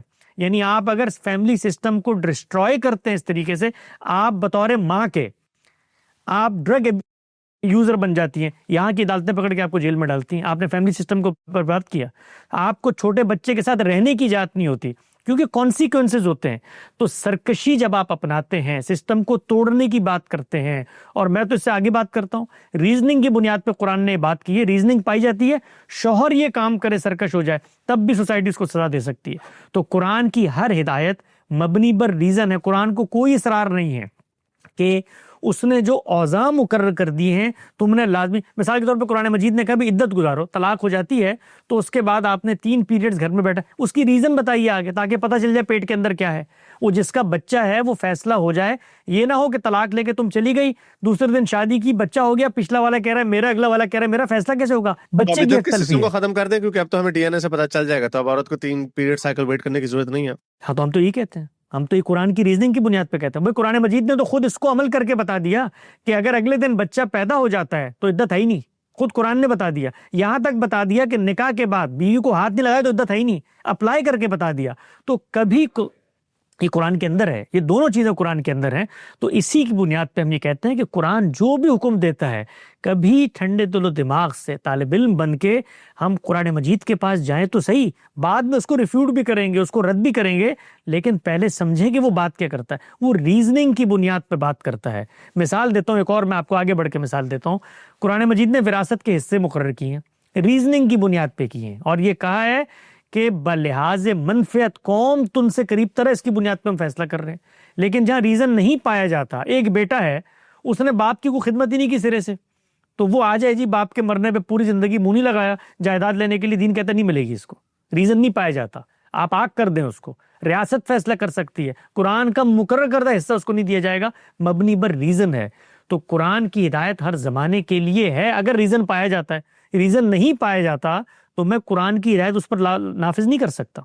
وہ ریزننگ اس کی ڈفرینٹ اس لیے بھی ہو جاتی ہے نا, کیونکہ آپ نے ایک تو بڑا یہ اپنی ریزننگ کے حساب سے آپ نے بتایا کہ تشدد کی بات نہیں ہو رہی, ہاتھ پکڑ کے اندر لے آنا ہے, جس کو دوسرا سائڈ کا اینگل بھی ہے کہ ہمارے پاس بے تحاشا ایسی روایات موجود ہیں جہاں پہ رسول اللہ نے کسی کو نہیں روکا یا کسی کو سزا نہیں دی اپنی بیوی کو نیلا پیلا کر کے مارنے پہ.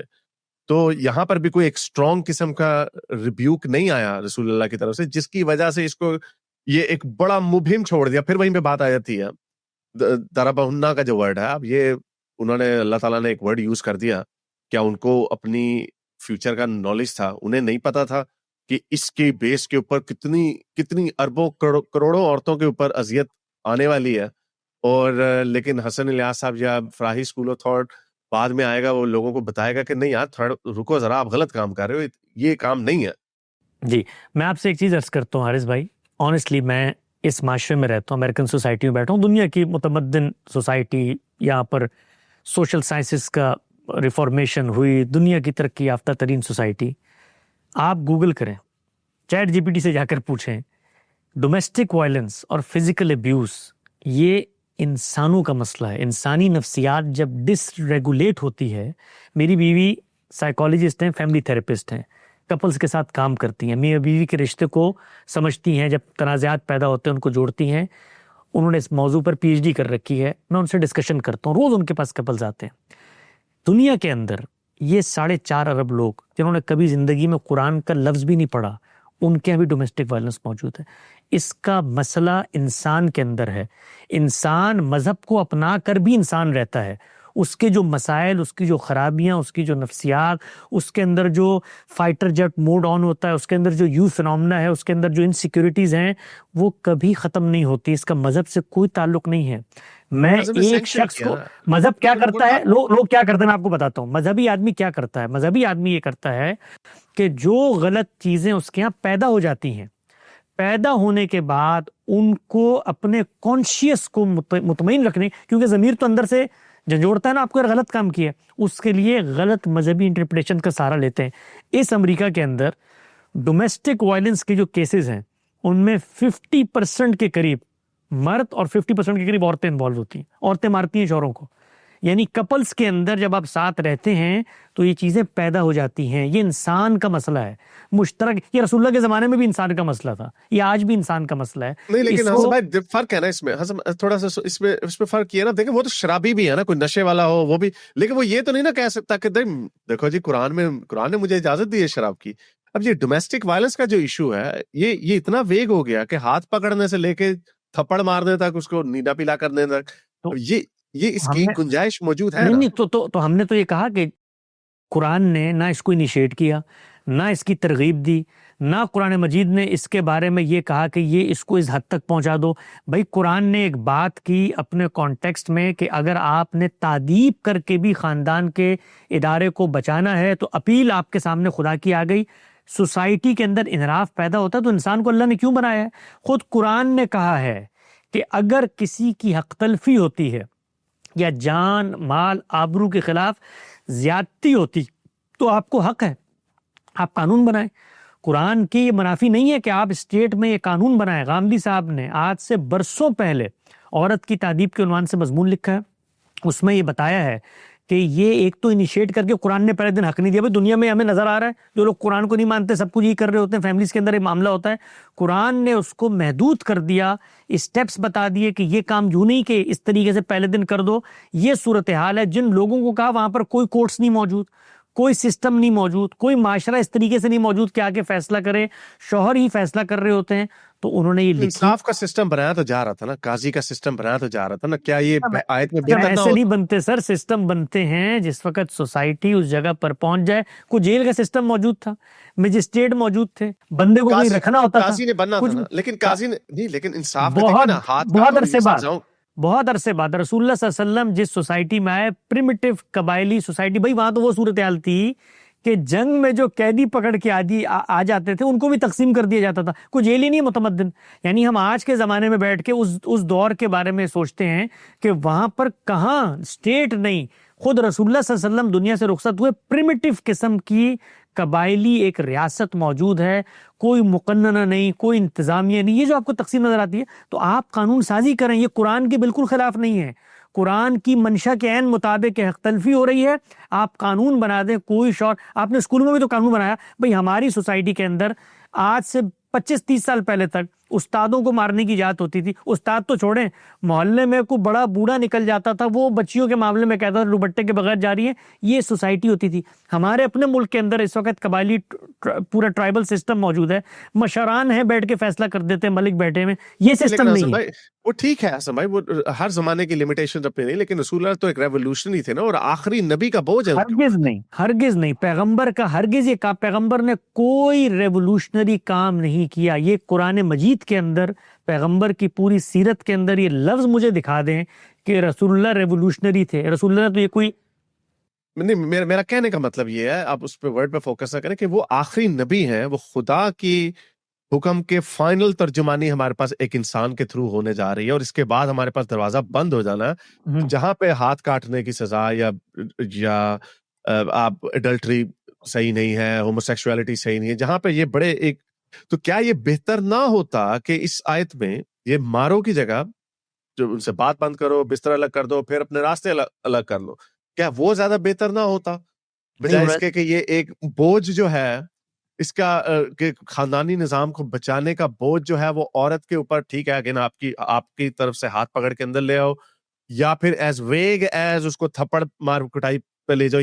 یہ ویگنس جو رہ گئی, اس سے حقیقی طور پہ کتنی عورتوں کے اوپر ظلم ہوتے چلے آئے, اور ابھی تک پاکستان جیسے ملک میں ڈومیسٹک وائلنس کا بل پاس کرنے پہ کون آتا ہے سامنے. اگین میں ان کو, مولویوں کو اس لیے دوشی نہیں ٹھہراتا کیونکہ وہ جس کتاب کو پڑھ کے اپنی عقل سے جو وہ اخذ کر رہے ہیں, یعنی آنیسٹلی اسپیکنگ میں بھی اس کو پڑھتا ہوں, میرے بھی ذہن میں یہی آتا ہے کہ یہ تو بڑا ویگ ہے, اس پہ تو میں ہاتھ پکڑ کے اندر لے جانے سے لے کے اس کی بازو مڑوڑ بھی سکتا ہوں, اس کے اوپر اپنا اثر و رسوخ استعمال بھی کر سکتا ہوں, کیونکہ اس آیت کا پہلا حصہ بھی یہ ہے کہ میرے پاس اتھارٹی ہے, میں کیئر ٹیکر ہوں, میں ہوں اس گھر کا مالک. تو اس پہ سوال میرا آپ سے یہ ہے پلٹ کے کہ اگر انسان اس کا غلط استعمال کرتے ہیں تو آپ کی نظر میں قرآن مجید کو وہاں پر اس کی بھی اصلاح کرنی چاہیے تھی. تو پھر اس کا مطلب یہ ہے کہ قرآن مجید لوگوں کے دینی عقائد کی صرف اصلاح کے لیے نہیں آیا. دنیا کے اندر جو لوگوں نے غلط رویے اختیار کر لیے ہیں, جو ان کے ہاں غلط نارمز ہیں, جو ان کے غلط اکنامک ماڈلز ہیں, دین ہمیشہ یہاں سے اپروچ کرتا ہے کہ اگر کوئی چیز تمہارے اخلاق پر اثر انداز ہو رہی ہے تو اس معاملے میں آپ کو اصولی رہنمائی کرے گا, اصولی ہدایت دے گا. جو معاشرے کی برائیاں خود اس زمانے کے کانٹیکسٹ میں موجود ہیں, جیسے غلامی ہے, وہ ایک معاشرتی برائی ہے, تو اس کے بارے میں دین نے جو لائے عمل اختیار کیا ہے وہ تدریج کا اختیار کیا ہے. وہ ایک دن میں ٹھیک نہیں ہو سکتا. یہ بالکل ایسے ہی ہے کہ جیسے آج کے اکنامک سسٹم میں میرے نزدیک سود حرام ہونے کے باوجود ایک دن میں ٹھیک نہیں ہو سکتا, اس لیے کہ دنیا کی سوسائٹی اس کے اوپر کھڑی ہے. تو میں بھی تدریج کی بات کروں گا. دنیا کا ہر سسٹم کو ٹھیک کرنے والا آدمی بڑی جو سوسائٹی سے متعلق چیزیں ہوتی ہیں ان کے بارے میں تدریج کا نقطہ نظر اپناتا ہے. اس سوسائٹی میں انسانوں کے 10,000 اور مسائل ہوں گے. یہ قرآن کا موضوع نہیں ہے. قرآن جن لوگوں تک بات پہنچانے کے لیے آیا ہے وہ پیغمبر کے ماننے والی قوم ہے. اس نے انحراف پیدا کر دیا ہے. اس کو یہ بتایا جا رہا ہے کہ بھئی تمہارے اس انحراف کی کوئی بنیاد نہیں ہے. ان کے اندر جو اخلاقی برائیاں موجود ہیں ان کو زیر بحث لایا جا رہا ہے. اس کے بعد قرآن مجید پرنسپل دیتا ہے. پروٹوکولز دیتا ہے, پیرامیٹرز دیتا ہے, اور انسانی عقل پر بھروسہ کرتا ہے. اگر قرآن مجید یہ کام شروع کر دیتا تو یہ میرے لیے باعث حیرت ہوتا کہ بھئی یہ کام آپ نے کیوں شروع کر دیا؟ مجھے آپ نے شعور دیا, میرے بارے میں کہا یہ دین تمہاری فطرت کے مطابق ہے, تمہارے اندر خیر و شر ودیت کر دیا, گویا مجھ پہ اعتبار ہی نہیں کر رہے. یعنی پھر تو قرآن مجید کو قیامت تک انسانوں کو جو مشکلات, مسائل, سوشل ایولز, پرابلمز پیدا ہوتی چلی آئیں, یہ سندھ کے اندر ستی کی رضا میں سارے مسلمان کر رہے ہوتے ہیں, یہ ونی کی رضا میں سب کر رہے ہوتے ہیں, چھوٹی عمر سے شادیاں کر رہے ہوتے ہیں, قرآن سے شادیاں صوبہ سرد, یہ 10,000 خرافات انسان پیدا کرتے ہیں. قرآن کا یہ موضوع نہیں ہے, قرآن یہ کرنے نہیں آیا. قرآن اخلاقی معاملات میں آپ کو درست رکھنے آیا ہے. وہ شرک کو بھی اس زاویے سے لیتا ہے. اس زمانے میں جو برائیاں موجود تھیں انہوں نے اس کو تدریج کے ساتھ جہاں اصلاح ہو سکتی تھی ان کی اصلاح کی. یہ بات کہ انسان یہ کام کرتا ہے, بھئی مغربی معاشروں میں تو قرآن نہیں آیا نا, وہ بھی یہ کام کر رہے ہیں. میں نے تو آپ سے عرض کیا کہ آپ دیکھ لیں ملینز کی تعداد میں لاسٹ ایئر امریکہ کے اندر ڈومیسٹک وائلنس کے کیس فائل ہوئے. آدھی فریقین مرد ہیں, مرد آگے کہتے ہیں عورتیں مارتی ہیں, عورتیں کہتی ہیں مرد مارتے ہیں. یہ انسانوں کا مشترک مسئلہ ہے. تو قرآن نے جو بات کہی, جس موقع پر کہی, وہ موقع کوئی اصلاح کا موقع نہیں ہے کہ انسانوں الگ سے بتایا عورتوں کے معاملے میں خدا سے ڈرو, عورتیں مرد دونوں خدا کے حضور میں پیش ہوں گی. ہمارا تو پیغمبر وہ ہے کہ جس کی زبان سے آخری الفاظ جو نکلے ہیں وہ یہ ہیں کہ تم نے والدین کے ساتھ اچھا سلوک کرنا ہے اور عورتوں کے بارے میں خدا سے ڈرنا ہے. پورا قرآن ہمیں تنبیہ کرتا ہے. یہاں تک پیغمبر نے کہا بھئی یہ نازک آپ گینے ہیں, ان کے تو رویے اور مزاج اور شخصیت کو بھی بدلنے کی کوشش نہ کرو. ایک خاص موقع ہے جس وقت کوئی شخص مجرم بن چکا ہے, وہ مجرم ریاست کے اندر ہوتا ہے, مجھے کوئی اعتراض نہیں ہوتا, امریکہ اٹھتا ہے ڈیزی کٹر بموں سے آ کر 10 لاکھ قوم کو مار دیتا ہے کیونکہ اس کی نظر میں مجرم ہوتی ہے. تو یہ بات ذہن میں رکھیں, کسی عورت کو ہاتھ لگانے کی قرآن نے اجازت نہیں دی. وہ عورت جو قرآن کی کونیٹیشن میں مجرم بن چکی ہے, خاندان کا ادارہ توڑ رہی ہے, نسل انسانی کو برباد کر رہی ہے, اس کے شوہر سے اپیل کی ہے کہ اس خاندان کو بچا سکتے ہو تو یہ کر کے بھی بچا لو. اس شوہر نے مسلمان ہوتے ہوئے ایک روایت پیدا کی, غلط استعمال کیا. وہ دین یہ کہتا ہے کہ اس حکم کو بین کر دینا چاہیے اور یہ کام اس کے اولو الامر اور ریاست کی طرف چلے جانا چاہیے. آج آپ قانون بنا لیں, مذہب کو اس پہ کوئی اعتراض نہیں ہے. یہ میری رائے ہے, آپ کو اس سے اختلاف کا حق ہے. Okay, fair enough. ہاں, اس پہ ہم پھر سرکل پہ چلتے جائیں گے. میرے حساب سے obviously اس کے اندر بہت کچھ اور بھی کیا جا سکتا تھا, لیکن anyway, یہ آپ نے ایک اور پوائنٹ بیچ میں رکھا تھا اور پھر اس کو ہم ریپ اپ کرتے ہیں. میں نے اور بھی بہت سارے سوالات ہیں, بڑی مزے کی گفتگو ہو رہی ہے. آپ نے بتایا کہ جو ہمارے اگر علماء کرام کے حوالے سے بات کی جائے, جو مذہب وہ ہم تک لے کے آئے, اللہ تعالیٰ ان سے پوچھیں گے اور ان کی نیت کے اوپر سوال ہوگا. لیکن شرک کے اوپر جو آپ نے بات رکھی کہ شرک ایک اخلاقی جرم ہے, اب لا علمی میں بھی تو شرک کیا جا سکتا ہے. اب جیسے فار ایگزامپل میرے ذہن میں جب آپ یہ بات کر رہے تھے کہ آسٹریلیا کے ایبوریجنلز یا امریکہ کے جو نیٹو امریکنز جو تھے وہ آ رہے تھے, ان تک تو دین یہ جوڈائزم, کرسچینٹی, سنگل گاڈ کا تو کانسیپٹ آیا ہی نہیں. تو ان کے کہاں وہاں پہ کون سے ارسطو پیدا ہو رہے تھے جو اتنا بےچارے, ان کے پیچھے تو بھیڑیے اور ریچھ بھاگ رہے تھے. تو ان کی بھی تو سوچ میں وہ شرک, ان ساروں کے ملٹیپل گاڈس تھے, اور ایون جو رومن گاڈس وغیرہ تھے وہ چلن سویلائزیشن کا حصہ تھے. ان تک بھی بہت سارے لوگوں تک جو ایک خدا کا کانسیپٹ نہ آیا ہو اور وہ شرک کرتے تھے, لیکن اپنی علم کے اندر, بلکہ ارسطو بھی وہاں پر تھا, وہ بھی شرک ہی کرتا تھا. تو یہ ان کو لا علمی کا کنسیشن نہیں مل سکتا؟ جی بالکل مل سکتا ہے, بالکل مل سکتا ہے. 2 طرح کے شرک ہوتے ہیں. ایک ہوتا ہے شرک کو بطور شرک مذہب کے اختیار کر لینا, اور دوسرا شرک وہ ہوتا ہے کہ جس میں آپ اس کو شرک مان نہیں رہے ہوتے لیکن شرک کر رہے ہوتے ہیں. آپ کو میں مثال دیتا ہوں اس کی.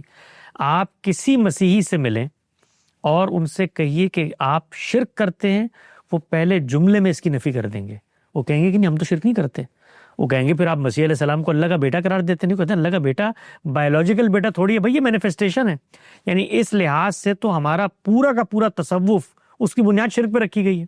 یعنی وہ وحدت الوجود کا تصور پیش کرتی ہے کہ کائنات میں کسی چیز کی کوئی حقیقت نہیں. اگر آپ صوفیہ کے پاس جائیں نا اور ان کو کہیں کہ یہ گلاس ہے, تو ان کی کونیٹیشن میں شرک کر دیا آپ نے, اس لیے کہ آپ نے کسی اور چیز کے حقیقی وجود کو مان لیا ہے. وہ وجود میں کسی چیز کے اشتراک کو شرک قرار دیتے ہیں.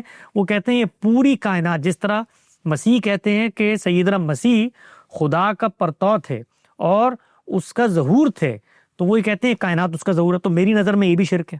میں تو صوفیاء کے اس تصور کو شرک قرار دیتا ہوں, شرک سمجھتا ہوں. لیکن کیا صوفیاء اس کو بطور شرک اپنائے ہوئے ہیں؟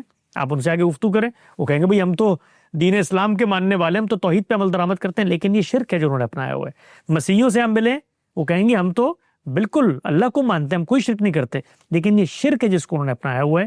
تو اپنا یہ عذر وہ پیش کریں گے. اور خود قرآن مجید نے بتا دیا ہے کہ پیغمبر کی موجودگی میں جو دو طبقات تھے, ایک طبقہ کون سا تھا؟ جو شرک کو بطور مذہب اپنایا ہوا تھا. اس کو سورہ زمر میں قرآن نے ان کی حکایت کر کے بتایا کہ جب ان سے کہا جاتا ہے کہ بھئی شرک کیوں کر رہے ہو تم, تو کہتے ہیں ما نعبدہ الا لیقربونا الی اللہ زلفی, ہم تو صرف ان کی اس لیے عبادت کرتے ہیں کہ ہمیں اللہ کے قریب کر دیتے ہیں. ہم تو شرک کو بطور مذہب اپنائے ہوئے, ایک عذر انہوں نے پیش کر دیا اپنا. تو یہ جو دو طبقات ہیں, خود قرآن نے ان کی سزا میں تفریق کی, یعنی ان کو مارنے کا کہیں حکم نہیں دیا کہ ان مشرکین کو آپ نے جو اہل کتاب میں سے تھے ان کو. تو یہ تفریق ہمیں یہ بتا رہی ہے کہ شرک کرنے والے بھی بطور دین کے اس کو اپنا کر پیش ہوئے ہیں یا شرک کے مظاہر کو اپنائے ہوئے ہیں اور اصلاً وہ شرک کا انکار کر رہے ہیں. تو وہاں پیش ہو, اللہ کے حضور میں جائیں, اور ارسطو ہو, افلاطون ہو, آج کے بریلوی ہو, صوفیاء اکرام ہو, ابن العربی ہو, شاہ ولی اللہ, جو بھی ہوں, وہ وہاں جائیں اور جا کر اپنا نقطہ نظر پیش کریں. بھائی میرے نزدیک تو مجھے یہ دین پہنچا تھا. اللہ تعالیٰ ان سے سوال کر لیں گے, بھائی تمہاری فطرت میں بات ڈالی تھی, وہ کہیں گے کہاں ڈالی تھی, ہمیں نظر ہی نہیں آئی, آبا کی روایت میں یہ تھی. تو وہ 10 سوال کریں گے, ان کا آپس میں مکالمہ ہوگا, وہ جانے, اللہ تعالیٰ جانے, میرا کیا لینا دینا اس سے. تو یعنی کہ ایک شرک, یہ باقی جتنے گناہ ہیں ان کو مانا جاتا, یعنی چوری, ڈاکہ, زنا وغیرہ, اور لیکن جو سب سے اوپر جو رکھا جاتا ہے کہ اللہ تعالیٰ ایک گناہ کبھی معاف نہیں کریں گے, وہ ہے شرک.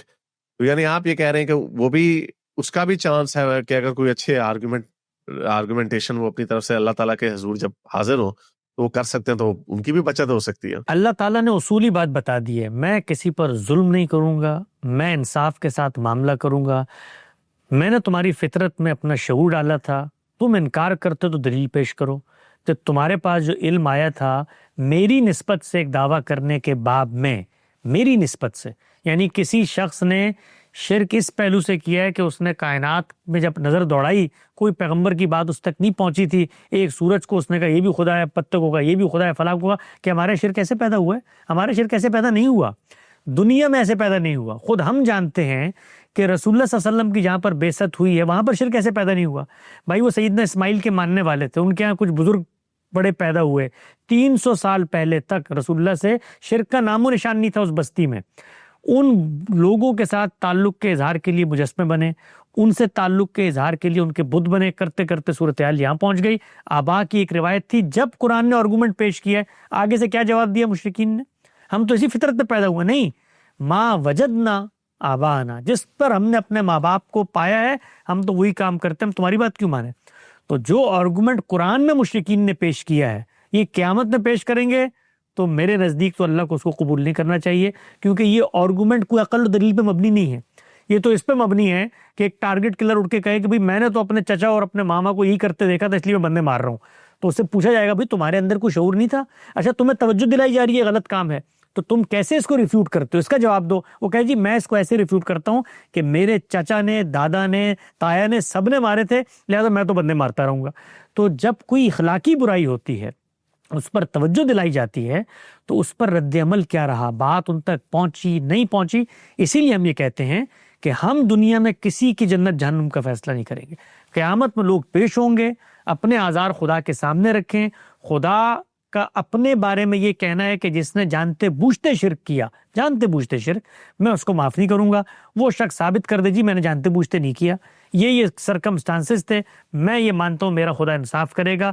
اگر اس کا عذر قابل قبول ہوگا تو قابل قبول کر کے اس کو جنت میں ڈال دے. یہ بات میری حمزہ سے بھی ہوئی تھی اور میں نے ان کے سامنے بھی یہی سوال رکھا تھا کہ اس طرح تو which is fair enough, it doesn't challenge your viewpoint, کہ اس طرح جو spiritual matters ہے اس طرح تو سارے ہی بچ جائیں گے. ہم ملحد کہیں گے اللہ میاں جی ہمیں تو ثبوت ہی نہیں ملا, ہم کیا کرتے ہیں, ہم نے تو اپنی دانست میں پڑھنے کی کوشش کی, کیا کریں. کرسچن کہیں گے بھئی ہم نے بھی یہ جتنا ہم نے دیکھا, ہم سمجھے, ہم نے بھی جو اپنی دانست میں کیا ہم یہی سمجھے. اور ظاہری بات اگر ہمیں پتا ہوتا ہے کہ ایک ہی خدا ہے, اس کا نام اللہ ہے, تو ہم پاگل ہیں, ہم اس سے پنگا لیتے. تو اس طرح سارے بچ جائیں گے اور اینڈ میں ایک پھنس جائے گا, ایک طبقہ پھنس جائے گا اور وہ ہم لوگ ہیں. وہ ہم لوگ ہیں، کیونکہ ہمارا کوئی عذر اللہ میں نہیں سنے گا. وہ کہے گا بھائی تم تو میری کتابیں پڑھ پڑھ کے بتاتے تھے، میری آیتیں پڑھ پڑھ کے سناتے تھے، تم لوگوں کو مذہبی طبقے کا، یعنی جو سب سے بڑا، میں آپس کی بات کر رہا ہوں، دوستانہ برادرانہ بات کر رہا ہوں، ہم دونوں مطلب بطور انسان کے ہمارا دونوں کو ہی خاتمہ ہونا ہے، ہم سب کو کانشیس رہنا چاہیے. ہم لوگوں کی پکڑ، جو آپ لوگ سمجھتے ہیں نا عام طور پر کہ آپ مذہب میں پیدا ہو گئے، اسلام پر کھڑے ہوئے ہیں تو جی اللہ تعالیٰ کی بڑی نعمت ہے، ہم تو جنت میں جائیں گے. آپ یقین جانیں سب سے بڑی آزمائش اس زمین پر ان لوگوں کی ہے جو مذہبی خاندانوں میں پیدا ہو گئے، اور مذہب ان کو آبا کی روایت کے طور پہ مل گیا، اس لیے کہ مذہب تو ہمارے سامنے ہے نا. تو ہم سے تو پہلا سوال یہ ہوگا بھائی وہ باقی تو کوئی امیزون کے جنگل والا اٹھ کے کہے گا، کوئی حارث سلطان اٹھ کے کہے گا کہ میں نے مذہب تو سنا تھا مثال کے طور پہ اشرف جلالی سے فلاں سے.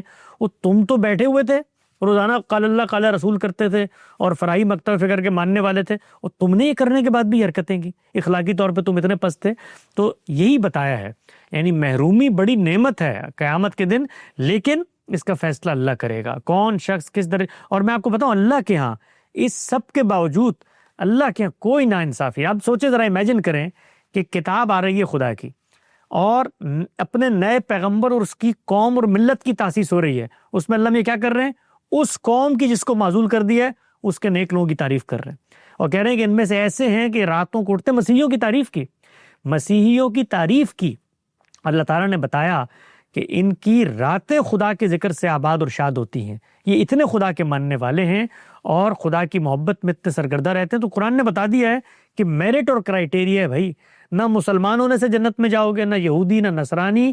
ہر وہ شخص جو اس کرائیٹیریا کو پورا کرتا ہے وہ جنت میں جائے گا، نہیں کرتا تو اپنا عذر پیش کرے گا، عذر ہم سنیں گے. تو ممکن ہے آپ سارے بچ جائیں اور ہم سارے پھنس جائیں وہاں پہ. ہمارا تو بہت بڑا ایک آرگومنٹ بھی ہے، یہ الحاد کا تو آرگومنٹ بھی بہت بڑا ہے کہ اتنی بڑی کائنات جس نے بنائی ہو، جو اتنی پیچیدہ شخصیت ہو، وہ ایسا ہماری عقل مان ہی نہیں سکتی کہ وہ ہم ایک ہمارے جیسے بندے کو اس وجہ سے ہمیشہ تا حیات ایٹرنیٹی تک اس کو جہنم میں اس کے اوپر ٹارچر کرے گی کہ بھائی تم نے میرا نام کیوں نہیں لیا ہے، تم نے 5 نمازیں کیوں نہیں پڑھی.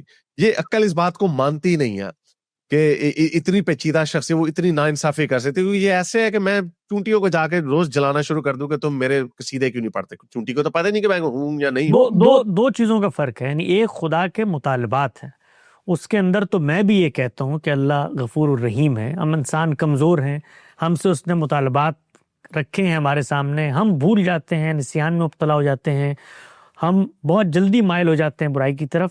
اس میں شاید وہ اپنے مطالبات ہم سے تخفیف کرنا چاہے تو تخفیف بھی کر دے. اس نے تو یہاں تک بتا دیا ہے، امکان کی حد تک میں بات بتا رہا ہوں، آپ کو الہاد پہ پکا کرنے کے لیے نہیں بتا رہا. یہاں تک اس نے کہہ دیا ہے کہ جہنم کے بارے میں بھی میرا اختیار ہے. یعنی اس نے جب جنت جہنم کو بیان کیا نا سورہ ہود میں، تو وہاں کہا کہ جنت میں ڈالوں گا تو عطان غیر مجزوز، ہمیشہ کی ان کے ساتھ بھلائی اور ان کے ساتھ فراوانی ہوگی. جہنم کے بارے میں جب کہا تو کہا فعال لما یرید، جو چاہوں گا کر گزروں گا. تو جہنم وہ ختم بھی کر سکتا ہے، یہ اس کا اختیار ہے. جنت خدا کا وعدہ ہے اور جہنم خدا کی وعید ہے.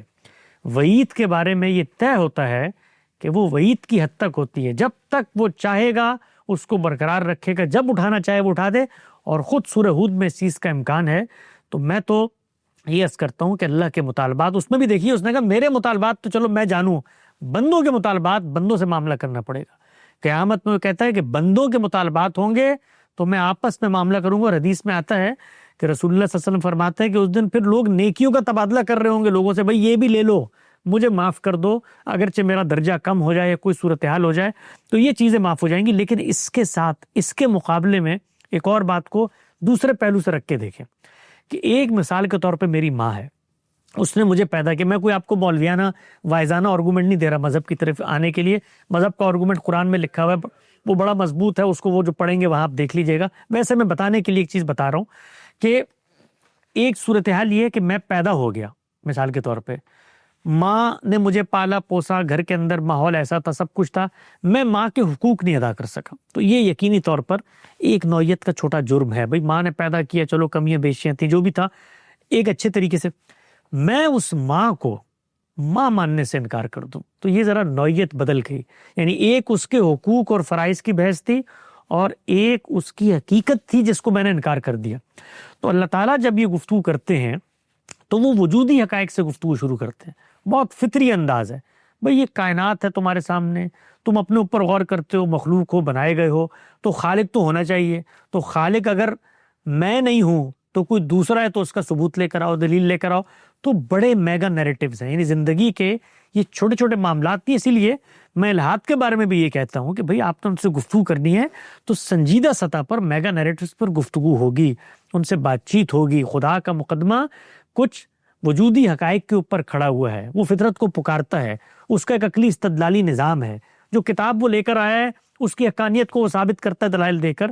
تو ان چیزوں پر اگر انکار ہوتا ہے تو, اگر میں بطور مثال دے رہا ہوں, آپ خدا ہوں تو اس پر آپ سوال وہ نہیں کریں گے کہ نماز پڑھ کے کیوں نہیں آئے. یہ سوال کریں گے کہ یار یہ بڑا سوال تھا بھائی. یعنی اس کے لیے یا تو پھر تم الہاد کا پورا مقدمہ پیش کرو, اس جگہ پر کھڑے ہو جاؤ. یہ بیچ میں بین کھڑے ہوئے ایگنوسٹک بن کے کہ یہ بھی ہو سکتا ہے وہ بھی ہو سکتا ہے, پتہ ہی نہیں چلا, زندگی گزار دی. تو سوالات تو بہرکیف ہونے چاہیے ہیں, اور سوالات میری کتاب یہ کہتی ہے کہ ہوں گے, لیکن انصاف کی بنیاد پہ فیصلہ ہوگا.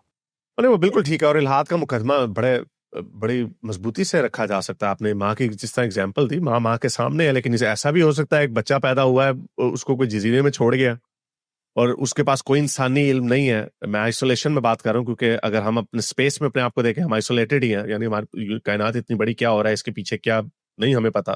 تو آپ اپنی سوچ سے, پوری نسل انسانی تو سوچ سے آرگومنٹس بنا سکتی ہے, لیکن ایک بندہ جس سے دیکھا ہی نہیں کہ اس کی ماں یا باپ کوئی چیز ہوتی بھی ہے یا اس طرح انسان پیدا ہوتا ہے, وہ جزیرے میں ہے, ایک بندہ آ کے اسے کہتا ہے کہ بھائی یہ چیزیں ہیں, تو وہ اس کے اوپر فیتھ کی بات آ جاتی ہے, ایویڈنس. تو اس کے اندر obviously بہت ساری باتیں اور آرگومنٹ دونوں طرح سے بنایا جا سکتا ہے. حسن بھائی, میں نے آپ کو کچھ ویڈیوز دکھانی تھی اور وہاں پہ ختم کرنا تھا, لیکن یہ لمبی بات ہو گئی. میرا خیال سے مجھے آپ کو پھر سے کچھ عرصے بعد زحمت دینی پڑے گی, کیونکہ مجھے واقعی بڑا مزہ آیا آپ سے باتیں کر کے. اور جو میں یہ بتا دوں, کئی لوگوں کو ایسے بھی بڑا ہوتا ہے کہ ہمارا جی یہ آپ نے یہ کیوں نہیں کیا, وہ کیوں نہیں کیا. اس کا مقصد بالکل بھی اس گفتگو کا مطلب یہ نہیں تھا کہ میں نے حسن بھائی کو غلط ثابت کرنا تھا اور ان کو یہ کہنا تھا کہ بھائی تم اسلام کو غلط سمجھتے ہو, میں اسلام کو صحیح سمجھتا ہوں اور یہ ہے اصل اسلام. یہ بالکل اس کا مقصد نہیں تھا, بلکہ مجھے تو اس میں کوئی اتنا انٹرسٹ بھی نہیں ہے. مجھے انٹرسٹ یہ ہے کہ دنیا میں, معاشرے میں ہم لوگوں کے اوپر کیا اثر پڑتا ہے, کہ کیا اس کا نتیجہ نکلتا ہے, کیا لوگوں کے اوپر ظلم ہوتا ہے, کیا اس کو روکا جا سکتا ہے. اور اگر کوئی ایسی سوچ ہے جو ان چیزوں کو ختم کر سکتی ہے, اس میں نرمی لا سکتی ہے, تو بھائی ہمیں اس سے کیا تکلیف ہو سکتی ہے. مجھے کیا ضرورت پڑی ہے میں کسی کو جا کے کہوں کہ تمہارا خدا جھوٹا ہے یا نہیں ہے. مجھے تو اس میں انٹرسٹ ہے کہ بھائی تمہارا میرے ساتھ رویہ کیا ہے, کیا جس دنیا میں رہ رہا ہوں, کیا اس دنیا میں آپ میرے جیسے لوگوں کا زندہ رہنا مشکل کر رہے ہیں, یا آپ کہہ رہے ہیں ٹھیک ہے بھائی کوئی بات نہیں. تو بہت شکریہ حسن بھائی آپ کا وقت دینے کا. مجھے تو واقعی honestly I enjoyed it very much. نہیں, آپ کا شکریہ بھائی. اور میں بالکل, میرے نزدیک ایک بے شعور مسلمان ہو کے زندگی گزارنے سے 1000 درجہ بہتر ہے کہ آپ باشعور ملحد بن جائیں, انکار کریں, سوالات اٹھائیں, تجزیہ کریں, تحلیل کریں, تاکہ جو بھی آپ کی پوزیشن ہو وہ اعلی علم ہو, یعنی وہ اس چیز پر کھڑی ہو کہ آپ کا اپنا ایک استدلالی پروسیس ہے. ورنہ تو نسلوں کے اندر آپ اپنی شناخت لے کر پیدا ہوتے ہیں, اللہ کے ہاں آپ کی نسل آپ کی شناخت کی بنیاد پہ فیصلہ نہیں ہوگا, کرائٹیریا کی بنیاد پہ فیصلہ ہوگا. تو اگر آپ شعوری طور پر خدا, اس کے وجود, اس کے مقدمات پر سوالات رکھتے ہیں, تو یہ اسلام جو میں پیش کرتا ہوں یا جس کو پیش کرنے کی میری خواہش ہے, اس کا تو مخاطب بھی آپ جیسے لوگ ہیں. یعنی اگر میرا نقطہ نظر ان لوگوں کو متوجہ نہیں کر سکتا, قائل کرنے کی بات نہیں, قائل کرنے کا فیصلہ قیامت تک اللہ نے آزادی سے چھوڑ دیا ہے. تو اگر آپ لوگوں سے میں آرگومنٹ نہیں کر سکتا تو یہ مذہب میں لے کر کس کے لیے آیا ہوں؟ یعنی جس مذہب کا میں ماننے والا ہوں, اگر اس کے مقدمات کو عقلی اور استدلالی طور پر اس کے انکار کرنے والوں کو پیش نہیں کیا جا سکتا, تو پھر اس کے مقدمات کی ضرورت کہاں سے پیدا ہوتی ہے؟ تو ہم طالب علم ہیں دین کے, ہر وقت حاضر ہیں. آپ کا جو سوال ہو, آپ کرنا چاہتے ہیں, اعتراض کرنا چاہتے ہیں, تنقید کرنا چاہتے ہیں, میں ایمانداری سے آپ سے عرض کرتا ہوں, میں کوئی مذہب کا اللہ تعالیٰ کا ترجمان بن کے نہیں, میں استدلال کی بنیاد پر جاؤں گا, پلٹ کے اس کا جائزہ لوں گا, قرآن مجید کو دیکھوں گا, اپنا جو دینی فہم ہے اس کو ڈیولپ کروں گا, اس میں غلطی ہوگی تو اس کا اقرار کروں گا, اور آپ اگر درست بات کریں گے تو آپ کی بات پہ قائل ہو جاؤں گا. بہت شکریہ حسن بھائی، اب تک کے لیے اتنا ہے، اگلی ویڈیو تک